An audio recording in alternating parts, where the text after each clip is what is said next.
Hello बच्चों, कैसे हो आप सब। 3 दिन की छुट्टियों के बाद हम मिल रहे हैं यार।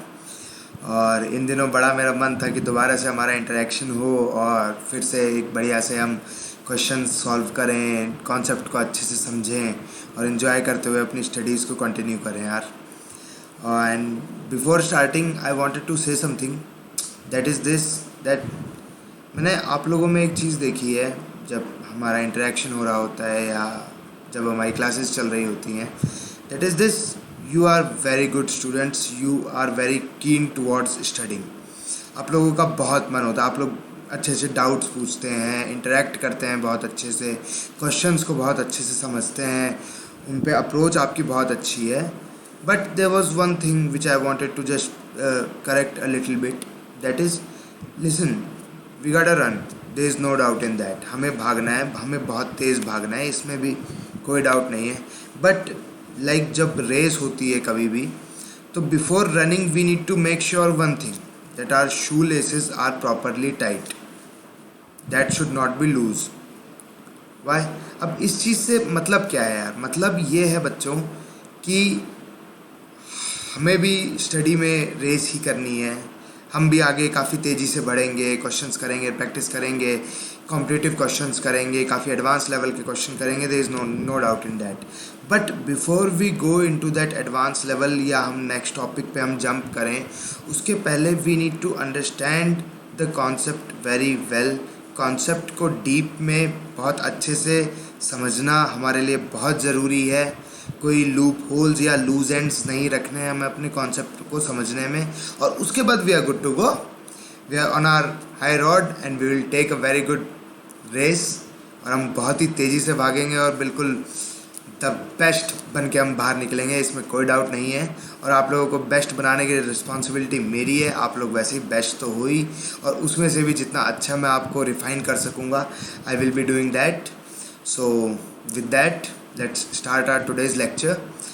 सो लास्ट लेक्चर में मैंने आप लोगों को बच्चों होमवर्क दिया था थोड़ा अपनी साइड से भी, ताकि आप लोग कुछ क्वेश्चंस और प्रैक्टिस कर सको होमवर्क के साथ साथ। तो पहले वही डिस्कस करेंगे and then onwards we will be discussing about free fall, then we will discuss about few numericals and after then we will see the homework. Okay, so continue करते हैं यार, स्टार्ट करते हैं। चलिए फर्स्ट स्लाइड पे आते हैं अपनी बच्चों। तो ये है हमारी फर्स्ट स्लाइड जो हमारी लास्ट लेक्चर में हमारी आंसर की थी, जो मैंने आपको प्रोवाइड की थी, और इसमें एक करेक्शन था। It was my mistake actually, options को शफल करते टाइम एक मिस्टेक हो गई मेरे से। ये सी ऑप्शन नहीं है, ये बी ऑप्शन है। While I was preparing the solutions for you guys, तब मैंने इस चीज़ पे ध्यान दिया था, और ये बी ऑप्शन है। B is the correct option for the third question, जिसका आंसर अभी आप देखेंगे 6 सेंटीमीटर पर सेकेंड से आएगा, और मैं आपको सॉल्व करके भी बताऊंगा।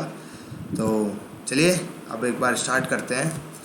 So the first question is, and I am damn sure ये क्वेश्चन आपने बहुत आसानी से सॉल्व कर लिया होगा। मुझे पूरा विश्वास है आप लोगों पे, और मुझे पूरा विश्वास है अपने ऊपर। मैंने आपको पढ़ाया इतने अच्छे से और आपने पढ़ा इतने अच्छे से कि आपने इस क्वेश्चन को बहुत ही आसानी से सॉल्व कर लिया होगा। बस कुछ जगहों पे अगर दिक्कत आई होगी तो सिर्फ एक दिक्कत आई होगी, जो मैं लेक्चर में बार बार रिपीट करता रहता हूँ, पॉजिटिव और नेगेटिव साइन की। So a motorcycle is being driven at a speed of 20 metre पर second when brakes are applied to bring it to rest in 5 seconds. अब हुआ क्या है, यहाँ पर हम रेस्ट पे लेके आए तो हमारी फाइनल स्पीड क्या हो गई बच्चों? हमारी फाइनल स्पीड हो गई इस सिनेरियो के लिए 0। इनिशियल स्पीड हमें दी हुई है क्वेश्चन में, कितनी है बच्चों? 20 है। तो हम क्या करेंगे एक्सेलरेशन निकालने के लिए?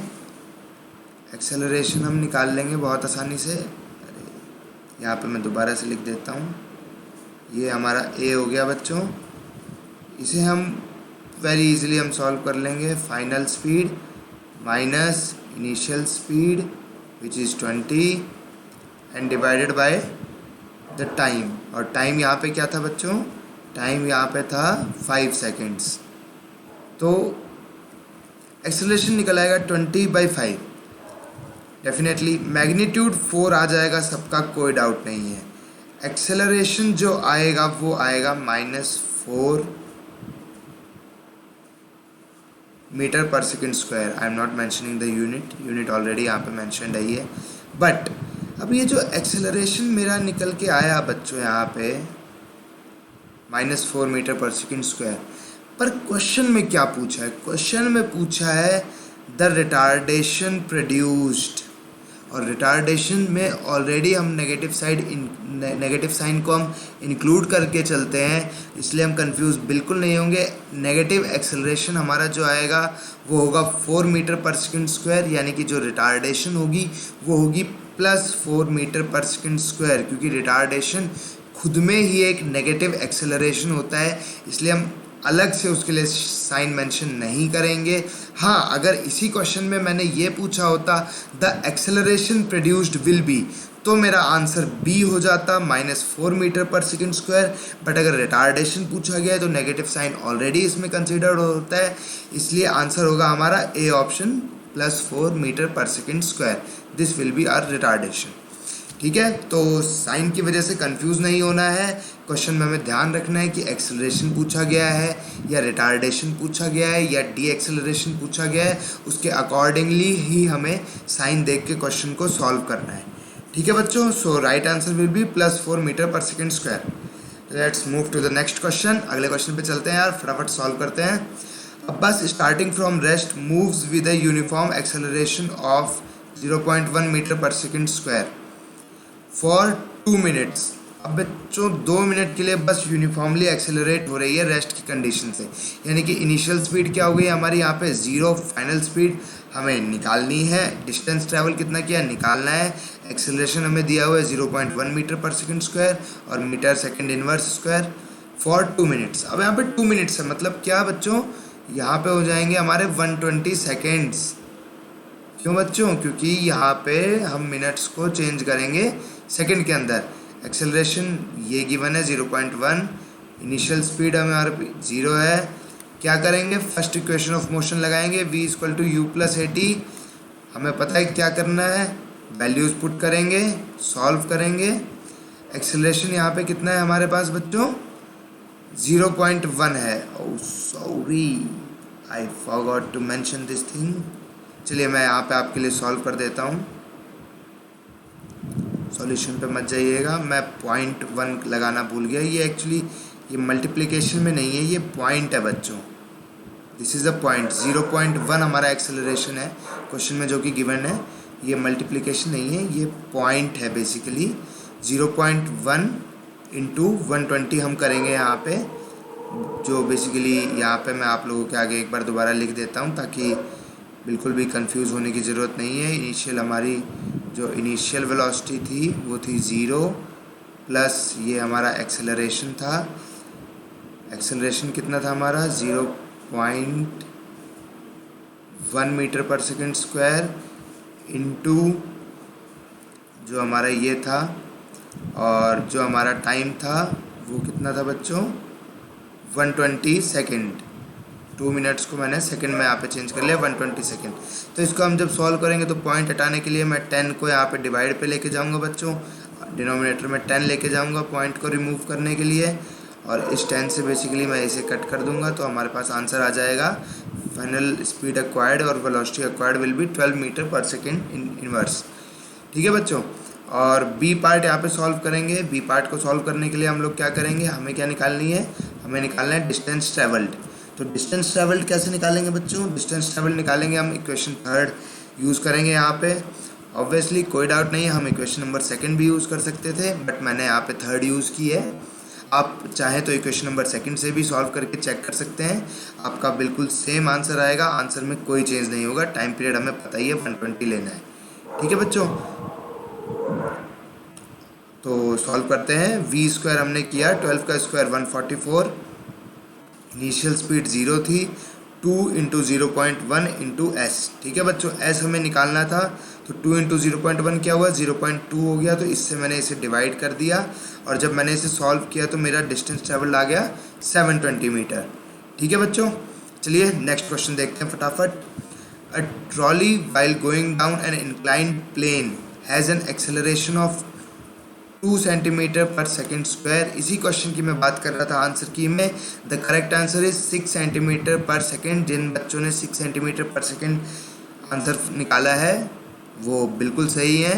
इसका आंसर 12 सेंटीमीटर पर सेकेंड नहीं होगा, 6 सेंटीमीटर पर सेकेंड होगा। दिस वॉज माई मिस्टेक, मेरे से गलती हो गई थी।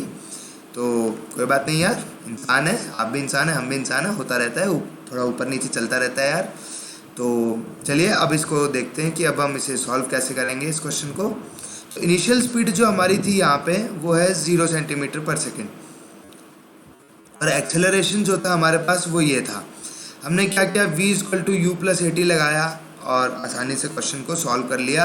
u 0 था, एक्सेलरेशन हमारा 2 सेंटीमीटर पर सेकेंड स्क्वायर था, टाइम 3 सेकेंड्स का था।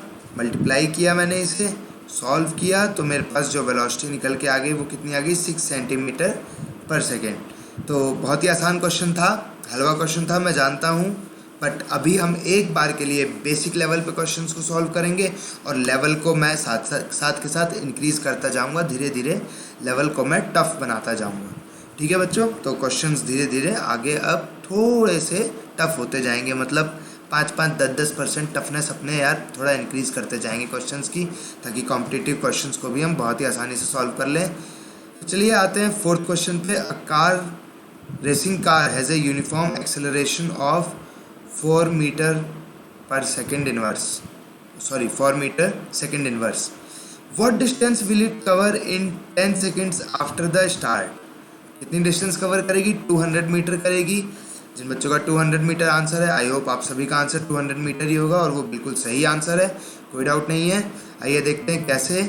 u=0 मीटर सेकेंड इनवर्स हमारे पास इनिशियल स्पीड थी हमारी, एक्सेलरेशन जो था वो 4 था, टाइम था हमारे पास 10 सेकेंड्स के लिए। s=ut+12at² में पुट करेंगे। 0 × 10 क्या होगा बच्चों, 10 होगा, है ना, बिल्कुल, क्योंकि हम गधे हैं, हम सर जो बोलते हैं बिल्कुल मान लेते हैं। 0 होगा बच्चों, 0 से किसी भी चीज़ को मल्टीप्लाई करो क्या होगा यार, 0 होगा, सिंपल सी बात है। आप लोगों को बहुत अच्छे से पता है, आप लोग बहुत स्मार्ट हो। ठीक है, तो 1/2 × 4 × 10² हम करेंगे। 10 का स्क्वायर हो गया 100, 4 1/2, सो ये 1/2 से 4 कटेगा, 2 टाइम्स हो जाएगा और ओवरऑल हमारे पास 200 मीटर आंसर आ जाएगा इस क्वेश्चन का। बहुत ही आसान था और आप सभी बच्चों ने होमवर्क बहुत अच्छे से किया होगा और असाइनमेंट क्वेश्चन भी आपसे बनी गया होगा मोस्ट प्रोबेबली। अदरवाइज़ आप डाउट के लिए उसे अपलोड कर दीजिए। अगर किसी बच्चे से सॉल्व नहीं हुआ है तो मैं डाउट में उसको डिस्कस कर लूँगा, may be most probably either मैं उसे लेक्चर में कवर कर लूँगा और मैं उसका डाउट सेपरेटली आंसर कर दूँगा। इसकी कोई टेंशन लेने वाली बात नहीं है। तो चलिए आज का लेक्चर अब स्टार्ट करते हैं, पढ़ाई वाली बातचीत चालू करते हैं। अब तक तो हमने होमवर्क देखा था, होमवर्क का सॉल्यूशन। तो चलिए आगे बढ़ते हैं। If an free fall. अब फ्री फॉल के लिए आप लोग बहुत बेताब थे, चैट में डिस्कस कर रहे थे आप लोग मेरे से साथ के साथ ही कि सर फ्री फॉल कैसा होगा, यूनिफॉर्म होगा, नॉन यूनिफॉर्म होगा, क्या होगा, कैसे समझेंगे। तो आइए समझते हैं फ्री फॉल के केस को। तो if an object is released from an height near the surface of earth, it is accelerated downwards under the influence of gravity. भाई किसी को चीज़ को मैं हवा में छोड़ दूंगा तो वो नीचे ही तो आएगी ग्रेविटी की वजह से। अब फॉर एग्ज़ाम्पल ये मैंने छोड़ दिया तो ये नीचे आ गया ग्रेविटी के एक्शन की वजह से, ग्रेविटी उस पर लग रही थी। With an acceleration due to gravity, जिसको हम स्मॉल g से डिनोट करते हैं बच्चों। ठीक है, अब अगर वैसे तो देखो थोड़ा बहुत एयर रेजिस्टेंस होता है बट वो हम नेग्लिजिबल लेके चलते हैं। तो if air resistance is neglected, जब हम उसे नेगलेक्ट लेके चलते हैं, then the object is said to be in free fall. मतलब ये कि अगर हम एयर रेजिस्टेंस को नेगलेक्ट कर रहे हैं और ऑब्जेक्ट हमारा फ्रीली फॉल कर रहा है under the action of gravity, तो उसे हम फ्री फॉल की कंडीशन में रखेंगे। ठीक है बच्चों, अब एक्सेलरेशन ड्यू टू ग्रेविटी होता क्या है, वो होता है small g = 9.8 metre second inverse square.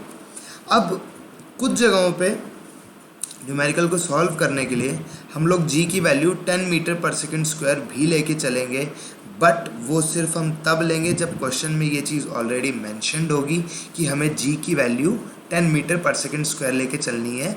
अगर जी की वैल्यू मेंशन्ड नहीं है क्वेश्चन में तो हम उसे 9.8 मीटर पर सेकंड स्क्वायर ही लेके चलेंगे बच्चों, ठीक है। तो since you are asking a few things in the chat, तो मैं यहाँ पे मैं ऑलरेडी लेक्चर में क्लियर कवर करने वाला था, इसलिए मैंने आपसे कहा था कि हम उन्हें लेक्चर में डिस्कस करेंगे। So free fall is a case of motion with uniform acceleration. Acceleration यहाँ पे यूनिफॉर्म होता है बच्चों, मतलब एक्सेलरेशन कांस्टेंट रहेगा। क्या रहेगा? 9.8 मीटर पर सेकंड स्क्वायर रहेगा, चेंज नहीं होगा। वेलोसिटी लगातार चेंज होती रहेगी, इसलिए जो डिस्टेंस कवर होगा वह अनइक्वल डिस्टेंस कवर होगा, क्योंकि वेलोसिटी लगातार इंक्रीज हो रही होगी। अनइक्वल डिस्टेंस कवर होगा इक्वल इंटरवल ऑफ टाइम में, इसलिए हम इसे बोलेंगे क्या? Non uniform motion. It is a motion which has uniform acceleration, and because of that uniform acceleration it has non-uniform motion। इसे हम non-uniform motion बोलेंगे। और यहाँ पे जो uniform acceleration होगा वो 9.8 मीटर पर सेकेंड स्क्वायर का होगा, ठीक है बच्चों। तो उसकी वजह से वेलोसिटी इंक्रीज करती जाएगी लगातार, इसलिए हम अनइक्वल डिस्टेंस कवर करेंगे इक्वल इंटरवल ऑफ टाइम में, ठीक है बच्चों। तो यहाँ ये तो बात हो गई फ्री फॉल की, और फ्री फॉल हमने देख लिया। अब कुछ एग्जांपल देखते हैं यार। तो एक एग्जांपल तो हम लोग पहले ही डिस्कस कर चुके हैं बच्चों, आपका और हमारा फेवरेट, बेसिकली मेरा फेवरेट और आपका भी। तो dumping from a plane without parachute, जो मैं आपको प्लेन में लेके गया था 25,000 फीट की हाइट पे, और वहाँ से मैंने धक्का देके कुदा दिया था बिना पैराशूट के। वो एग्जांपल मैंने वहाँ पे सिर्फ इसलिए लिया था ताकि आप लोगों को यहाँ पे समझने में कोई कन्फ्यूजन ना आए, कोई दिक्कत ना आए। जब आपको प्लेन से फेंका गया 25,000 फीट की हाइट से, तो आपकी डिस्टेंस जो है 25,000 वो तुरंत डिक्रीज़ होना स्टार्ट हो जाएगी। इनिशियली आपकी स्पीड क्या थी बच्चों? 0 थी। उसके बाद आपकी स्पीड इंक्रीज़ होने लगेगी, और आप हर इक्वल इंटरवल ऑफ टाइम में अनइक्वल डिस्टेंस कवर करते हुए, यानी कि हर बार आपका डिस्टेंस जो आप कवर करोगे इक्वल इंटरवल ऑफ टाइम में वो इंक्रीज़ होता जाएगा यहाँ पे लगातार। क्यों? Because of under the action of gravity आप एक्सेलरेट हो रहे हो, ठीक है। और बहुत तेज़ी से आके ज़मीन पे गिरोगे, नहीं बचोगे, किसी कीमत पे नहीं बचोगे, ठीक है। तो jumping from a plane without parachute is very dangerous. कभी करना भी नहीं है, ना कभी करेंगे हम, बिल्कुल बेवकूफ़ थोड़े ना यार, हम स्मार्ट बच्चे हम लोग तो, ठीक है। तो एक एग्जांपल हो गया ये। अब एक और example, rain drops from clouds to earth और hails coming down with rain. अब बच्चों ओले होते हैं ना, ओले, बारिश में कभी नहाते हुए आपके सर पे अगर ओले गिरे होंगे तो आपने एक्सपीरियंस किया होगा कि पानी की बूंद तो कम तेज़ी से लगती है बट ओला बहुत तेज़ी से लगता है, ठीक है। अब ये होता क्यों है? बेसिकली ऑब्वियसली ओला में मास ज़्यादा होता है। जो ओला होता है, बेसिकली हेल जो होता है, ऑब्वियसली उसमें मास ज़्यादा होता है, ठीक है। तो इस वजह से अब हुआ क्या, जब क्लाउड से रेन ड्रॉप चलनी चालू हुई तो उसके बाद क्या होगा बच्चों? वो rain drop under the action of gravity लगातार एक्सेलरेट करते हुए सीधा ज़मीन पे आके गिरेगी या फिर हमारे सर पे आके लगेगी। सिमिलरली जो हेल होता है, हेल स्टॉर्म के टाइम पे ओले जो गिरते हैं, वो ओलों का भी सेम केस है। वो जब गिरेंगे तो under the action of gravity वो आएंगे नीचे और आके हमारे सर पे लग सकते हैं या ज़मीन पे गिरेंगे वो। इसीलिए बोला जाता है कि जब हेल स्टॉर्म हो रहा हो तो आप कहीं छायादार जगह में खड़े हो जाइए जहाँ पे ओले आपके सर पे ना गिरें, चोट ना लगे। सेफ्टी सबसे ज़्यादा ज़रूरी होती है। तो ठीक है बच्चों, आगे बढ़ते हैं। अब ये एग्जांपल मैंने इसलिए लिया है बेसिकली ताकि थोड़ा सा हम न्यूमेरिकल पॉइंट ऑफ व्यू से भी इसे समझ लें, ठीक है बच्चों। A ball drop down an empty well कुआं, एक खाली कुएं में मैं गया और बस मैंने बॉल को ऐसे ड्रॉप कर दिया, ठीक है। मेरे पास बॉल थी, मैंने उसे ड्रॉप कर दिया। तो जब मैं उसे ड्रॉप करूँगा तो वो under the action of gravity ही तो मूव करेगी। Under the action gravity move करेगी तो उस पर एक्सेलरेशन क्या लग रहा होगा? 9.8 मीटर पर सेकेंड स्क्वायर, ठीक है बच्चों। तो चलिए आगे बढ़ते हैं और इक्वेशन के बारे में देख लेते हैं। So equation of motion under free fall जो होती हैं वो ये होती हैं। बट उसके पहले ये केस हम पढ़ लेते हैं। If we take vertically upward direction as positive, अगर हम वर्टिकली अपवर्ड यानी कि ऊपर जाने की डायरेक्शन को हम पॉजिटिव लेके चल रहे हैं तो एक्सेलरेशन कहाँ लग रहा होगा बच्चों? नीचे की तरफ लग रहा होगा। तो एक्सेलरेशन को हम बोलेंगे a=-g, और उसके अकॉर्डिंगली हमारे पास ये तीन इक्वेशन आ जाएंगी बच्चों। v=u - gt, s=ut -12 gt²। अब बेसिकली हुआ क्या है यहाँ पे, a की जगह मैंने -g सब्स्टिट्यूट कर दिया तो मेरे पास ये सारी इक्वेशंस आ जाएंगी बच्चों। और तीसरी इक्वेशन हो गई v² - u² -2gs बोल सकते हैं, या फिर u भी बोल सकते हैं, v² - u²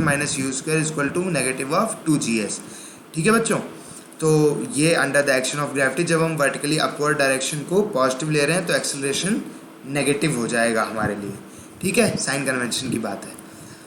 अब sometimes it is convenient, sometimes ये वाला मेथड कन्वीनियंट होता है कि हम अपवर्ड डायरेक्शन को पॉजिटिव लेके चलें। Sometimes it is convenient to choose vertically downward direction as positive. तो क्या होगा, अब जब इस डायरेक्शन को ही मैं पॉजिटिव ले रहा हूँ तो इसी डायरेक्शन में तो मेरा एक्सेलरेशन लग रहा है, तो ये डायरेक्शन सॉरी ये डायरेक्शन अगर पॉजिटिव है तो इसी डायरेक्शन में अगर एक्सेलरेशन लगेगा तो वो भी क्या होगा, पॉजिटिव होगा मेरा।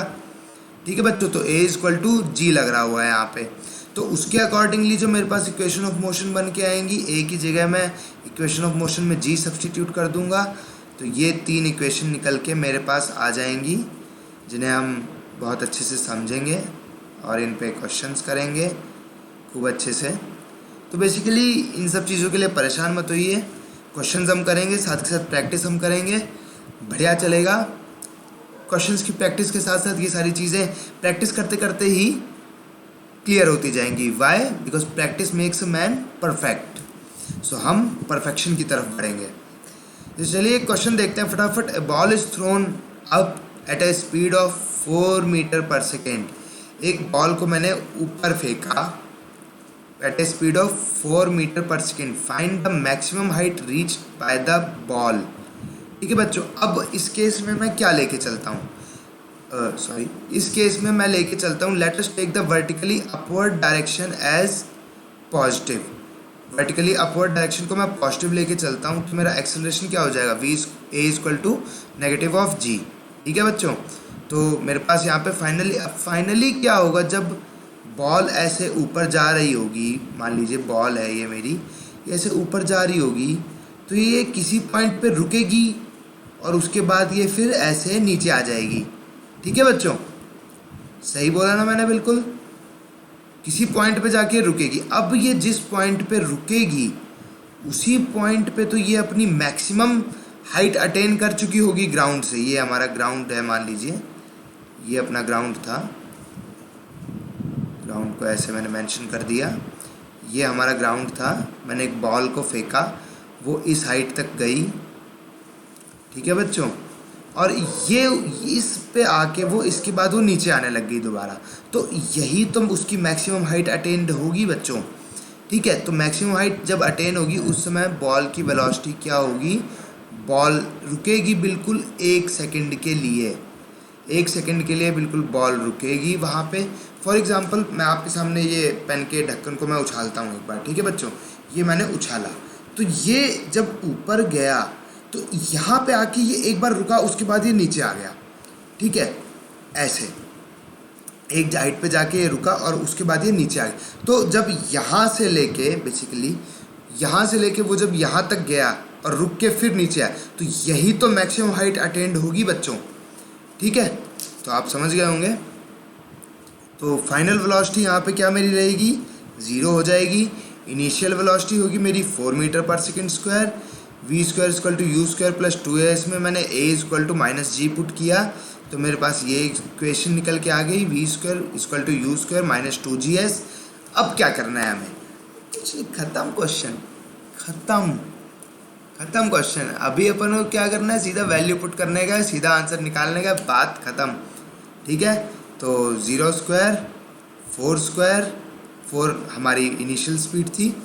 और नेगेटिव साइन अब मैं ऑलरेडी कंसीडर कर चुका हूँ यहाँ पे इस साइन के साथ, तो सीधा 2 × 10। अब ये 10 मैंने क्यों लिया, क्योंकि यहाँ पे मुझे क्वेश्चन में बोला था take g = 10 metre second inverse square. ठीक है, तो मैंने 2 × 10 × s ले लिया। नेगेटिव साइन ऑलरेडी कंसीडर्ड था बच्चों। तो हुआ क्या है यहाँ पे, ये 16 होके इस साइड गया LHS की साइड, तो -16 हो गया।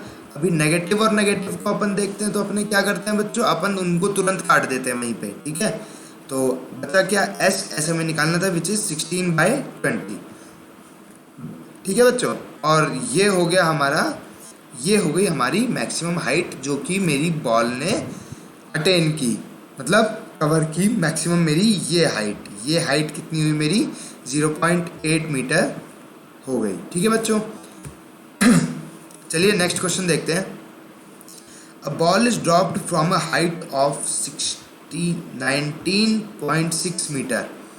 मतलब ये मैं किसी यार मान लो बिल्डिंग पे खड़ा था। ठीक है, किसको खड़ा करे बिल्डिंग पे, चिंटू खड़ा कर ले यार, चिंटू आ गया आज अपना वापस। ठीक है, चिंटू इस बिल्डिंग पे खड़ा था। ठीक है बच्चों, और ये बिल्डिंग ग्राउंड से 19.6 मीटर की हाइट पे थी बच्चों। ठीक है, 19.6 मीटर की हाइट पे थी ये बिल्डिंग।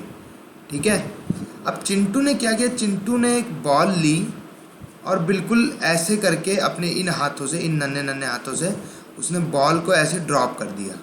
ठीक है, इसे मैं बॉल मान लेता हूँ, ये मेरी बॉल है, इसे चिंटू ने ड्रॉप कर दिया, तो बॉल बिल्कुल ऐसे सीधा नीचे आ जाएगी बच्चों।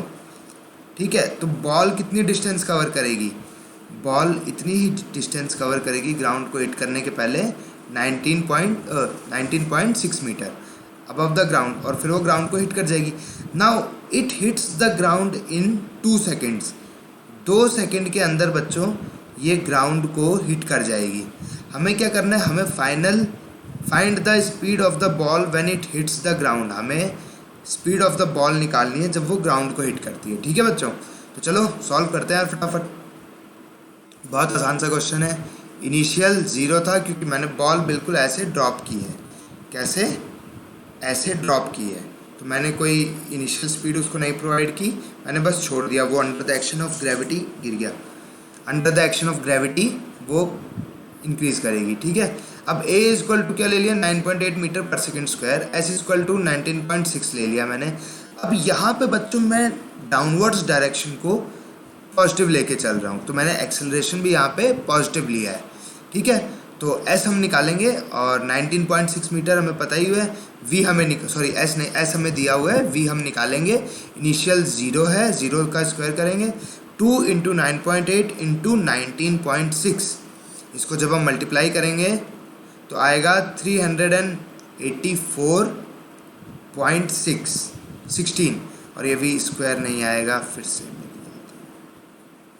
ये v = अंडर रूट है ये बेसिकली, इसको हम ऐसे भी लिख सकते हैं बच्चों, v = अंडर रूट ऑफ, मैंने वही चीज़ वहाँ पे पावर की फॉर्म में बना के लिख दी है बच्चों, 384 ½ क्योंकि हमें पता है कि अंडर रूट को हम हाफ की पावर से डिनोट करते हैं बच्चों। ठीक है, तो ये हो गया यार इसका अंडर रूट, और इसका जब हम अंडर रूट लेंगे बेसिकली इस क्वांटिटी का 384.16 का, तो उसका अंडर रूट लेने के बाद जो आंसर निकल के आएगा वो होगा 19.6 मीटर पर सेकेंड। तो ये फाइनल इस वेलोसिटी के साथ चिंटू ने जो बॉल फेंकी है, वो बॉल इस वेलोसिटी के साथ ग्राउंड को हिट करेगी। ये मेरा ग्राउंड है अगर, तो 19.6 मीटर पर सेकेंड की वेलोसिटी के साथ ही वो ग्राउंड को हिट करेगी। ठीक है बच्चों, तो यहाँ पे यार अपना लेक्चर ख़त्म करते हैं, और हमने कुछ क्वेश्चन देखे, और अब हम देखेंगे अपना होमवर्क। तो आप लोग अपना फ़ोन और कैमरा लेके तैयार हो जाइए, बिल्कुल मतलब फ़ोन का कैमरा लेके तैयार हो जाइए, या अगर आप फ़ोन या लैपटॉप में पढ़ रहे हैं और उसकी स्क्रीनशॉट ले सकते हैं तो वो ले लीजिए, जो भी कर सकते हैं जो भी कर लीजिए, पर क्वेश्चन की फ़ोटो ले लीजिए। कुल मिला के बात ये है, पहला क्वेश्चन फ़ोटो लो फटाफट, और इसका डिस्कशन हम कल के लेक्चर में करेंगे ही, और अगर किसी का डाउट होगा तो वो ऑटोमेटिकली क्लियर हो जाएगा। और आगे बढ़ते हैं, सेकंड क्वेश्चन, इसकी भी फ़ोटो ले लीजिए बच्चों फटाफट। और उसके बाद ये हो गए 2 क्वेश्चन मेरी साइड से, और ये 2 क्वेश्चन आपको असाइनमेंट में से करने हैं, 38 एंड 40।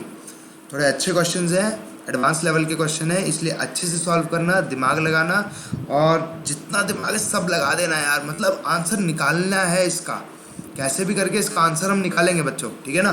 तो ठीक है, इतने क्वेश्चंस हैं आपके लिए, ये आपका होमवर्क है 4। और जो 2 क्वेश्चंस मैंने आपको दिए हैं उसकी ये रही आंसर की, 2 ही क्वेश्चन की आंसर की है, इसकी भी फ़ोटो ले लीजिए फटाफट। तो चलिए बच्चों, कल हम फिर मिलेंगे अपने टाइम पे, राइट ऑन आवर टाइम, ठीक है। थैंक यू सो मच बच्चों, जय हिंद।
जय हिंद साहब। फाइनली 3 days ओवर और हम लोग फिर से आज मिल चुके हैं। बट ये जो 3 दिन था ना बच्चों, आई वाज लाइक जल्दी से ख़त्म हो जाए ये 3 दिन और हम फिर से बच्चों से मिले और फिर बहुत सारे क्वेश्चंस करें। तो आज उसी सीरीज़ में हम फिर से आज बहुत सारा क्वेश्चन आपके लिए लेके आए हैं और आज हम लोग थोड़ा बहुत वो भी ऐसे भी सीखेंगे कि एमसीक्यूज़ को कैसे हैंडल करना है, मतलब ऑब्जेक्टिव अप्रोच कैसे लानी है। क्योंकि अभी तो हम लोग जो कर रहे हैं क्वेश्चन सॉल्व कर रहे हैं, एक ऑप्शन मैच कर रहा है और हम आंसर कर रहे हैं। लेकिन कभी कभी ऐसा होता है कि क्वेश्चन सॉल्व करने की रिक्वायरमेंट भी नहीं हो, आपके क्वेश्चन ही चीख चीख के बोल रहा हो कि मेरा आंसर ये है। तो आज उस अप्रोच को भी थोड़ा सा हम लोग देखेंगे और मैंने वैसे क्वेश्चंस भी लिए हैं ताकि आपको मैं वो अप्रोच भी सिखा पाऊँ, है ना। हमेशा अब आपको पता है ना, बुद्धि बड़ी होती है ना। तो हमेशा दिमाग, इंटेलिजेंस अगर हम लगाएं तो हम बहुत सारे क्वेश्चंस को, ऑल्दो हमें फॉर्मूला नहीं भी पता होगा फिर भी हम कर सकते हैं। तो आज देखेंगे ऐसा क्या है सर, ऐसा कौन सा आप जड़ी बूटी देने वाले हो जिससे कि ये क्वेश्चन सॉल्व हो जाए। तो कोई जड़ी बूटी नहीं है बेटा, ये प्रेजेंस ऑफ माइंड है। आप देखना, आप बिल्कुल भी अटेम्प्ट कर पाओगे।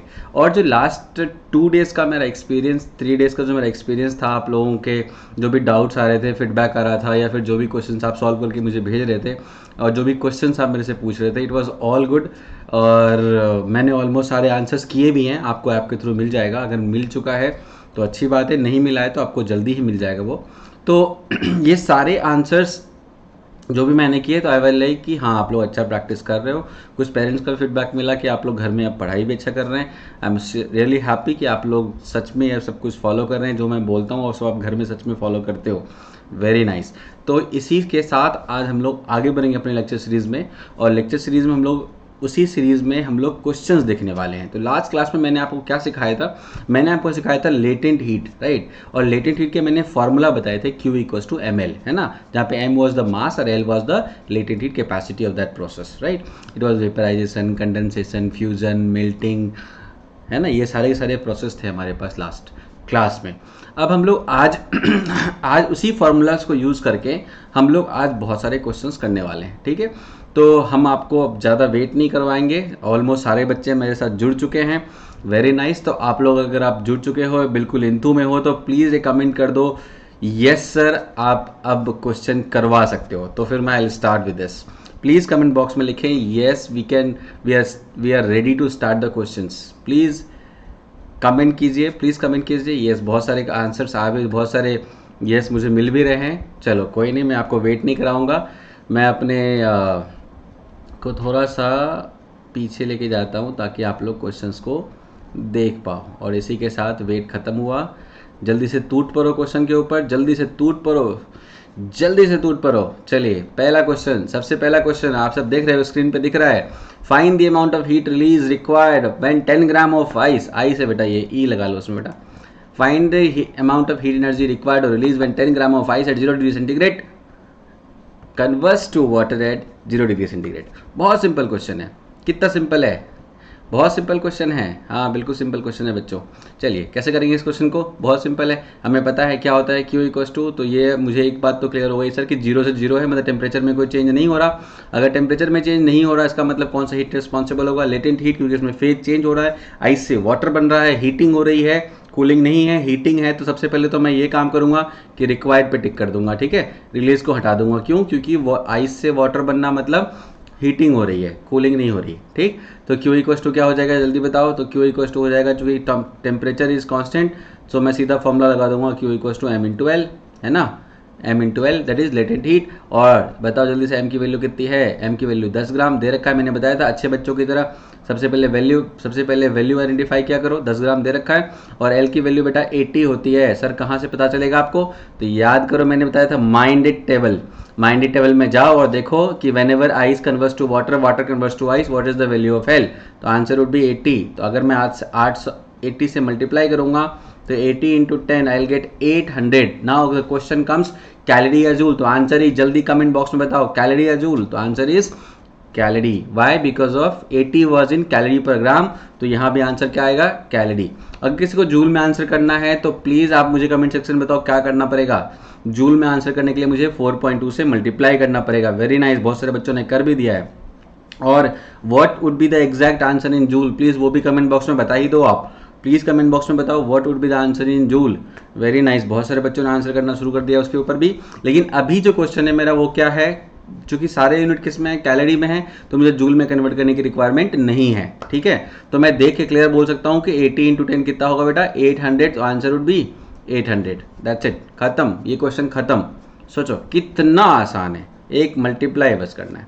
लेकिन मल्टीप्लाई तो करना है, लेकिन मल्टीप्लाई से पहले इस कौन सा फॉर्मूला लगना है वो आइडेंटिफाई करना मुश्किल है बेटा।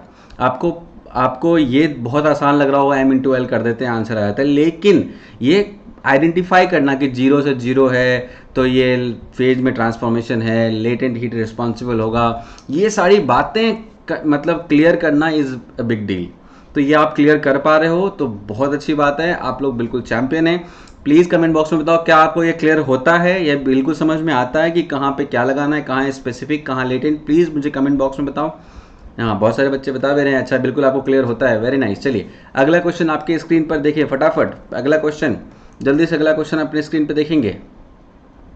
अब मुझे पता है कि जैसे ये क्वेश्चन देखा होगा बच्चों ने, टूट पड़े होंगे क्वेश्चन को देख के, बिल्कुल सही बात है, आप लोगों को क्वेश्चन करना भी है, आप लोगों को आंसर करना है, यही आपका धर्म है आज। तो जल्दी से बताओ, आपको क्वेश्चन करना है तो ये क्वेश्चन कैसे होगा। तो क्या करेंगे सर, पहले तो लिखेंगे sir find the amount of heat involve when 2 gram of water at 0 degree centigrade converts to ice at 0 degree centigrade. ठीक है, मतलब 0 से 0 पे जा रहे हैं, है ना, 0 से 0 पे जा रहे हैं, कहाँ से कहाँ तक, सॉरी, वाटर से आइस में जा रहे हैं, राइट। अब वाटर से आइस में अगर 0 से 0 पे है बेटा, तो आप ही बताना क्या हो रहा है, यहाँ पे हो क्या रहा है, यहाँ पे फेज में चेंज हो रहा है ना। 0 डिग्री सेंटीग्रेड कर लो बेटा इसको, 0 डिग्री सेंटीग्रेड है, डिग्री लगाया तो फिर सेंटीग्रेड है वो, यहाँ पर क्या करना है बेटा, तो वाटर से आइस में कन्वर्ट करना है, टेम्परेचर सेम है ना।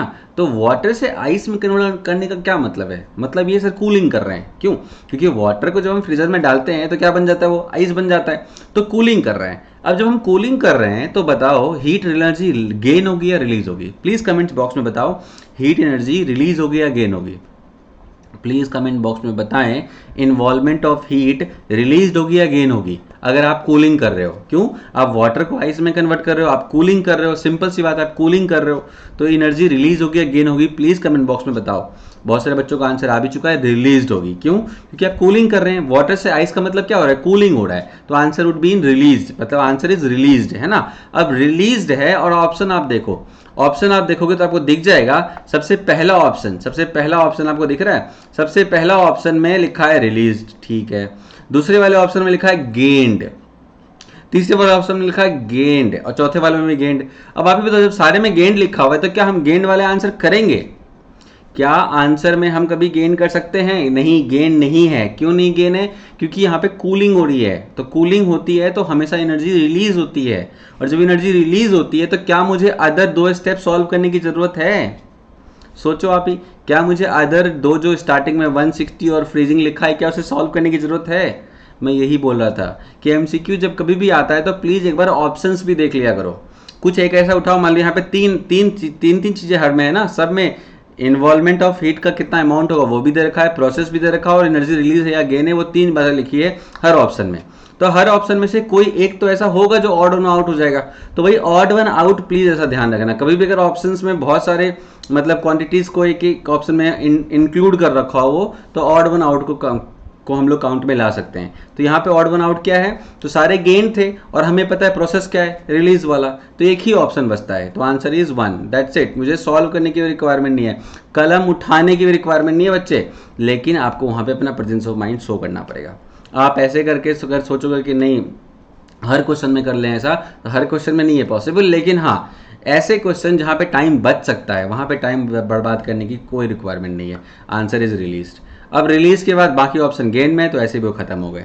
लेकिन सर फिर भी सॉल्व करके दिखा दो, तो सॉल्व करने में तो कुछ भी नहीं है, क्या है ये एक प्रोसेस है जहाँ पे क्या हो रहा है, फ्रीजिंग हो रहा है, तो चलो फ्रीजिंग भी यहाँ देखो, तो ये फ्रीजिंग भी है, सही बात है, यहाँ तक तो ये भी सही है। अब बस अमाउंट की बात कर रहा है वो, तो अमाउंट देख लेते हैं, तो अमाउंट क्या होगा, Q = तो Q = simple formula is M × L।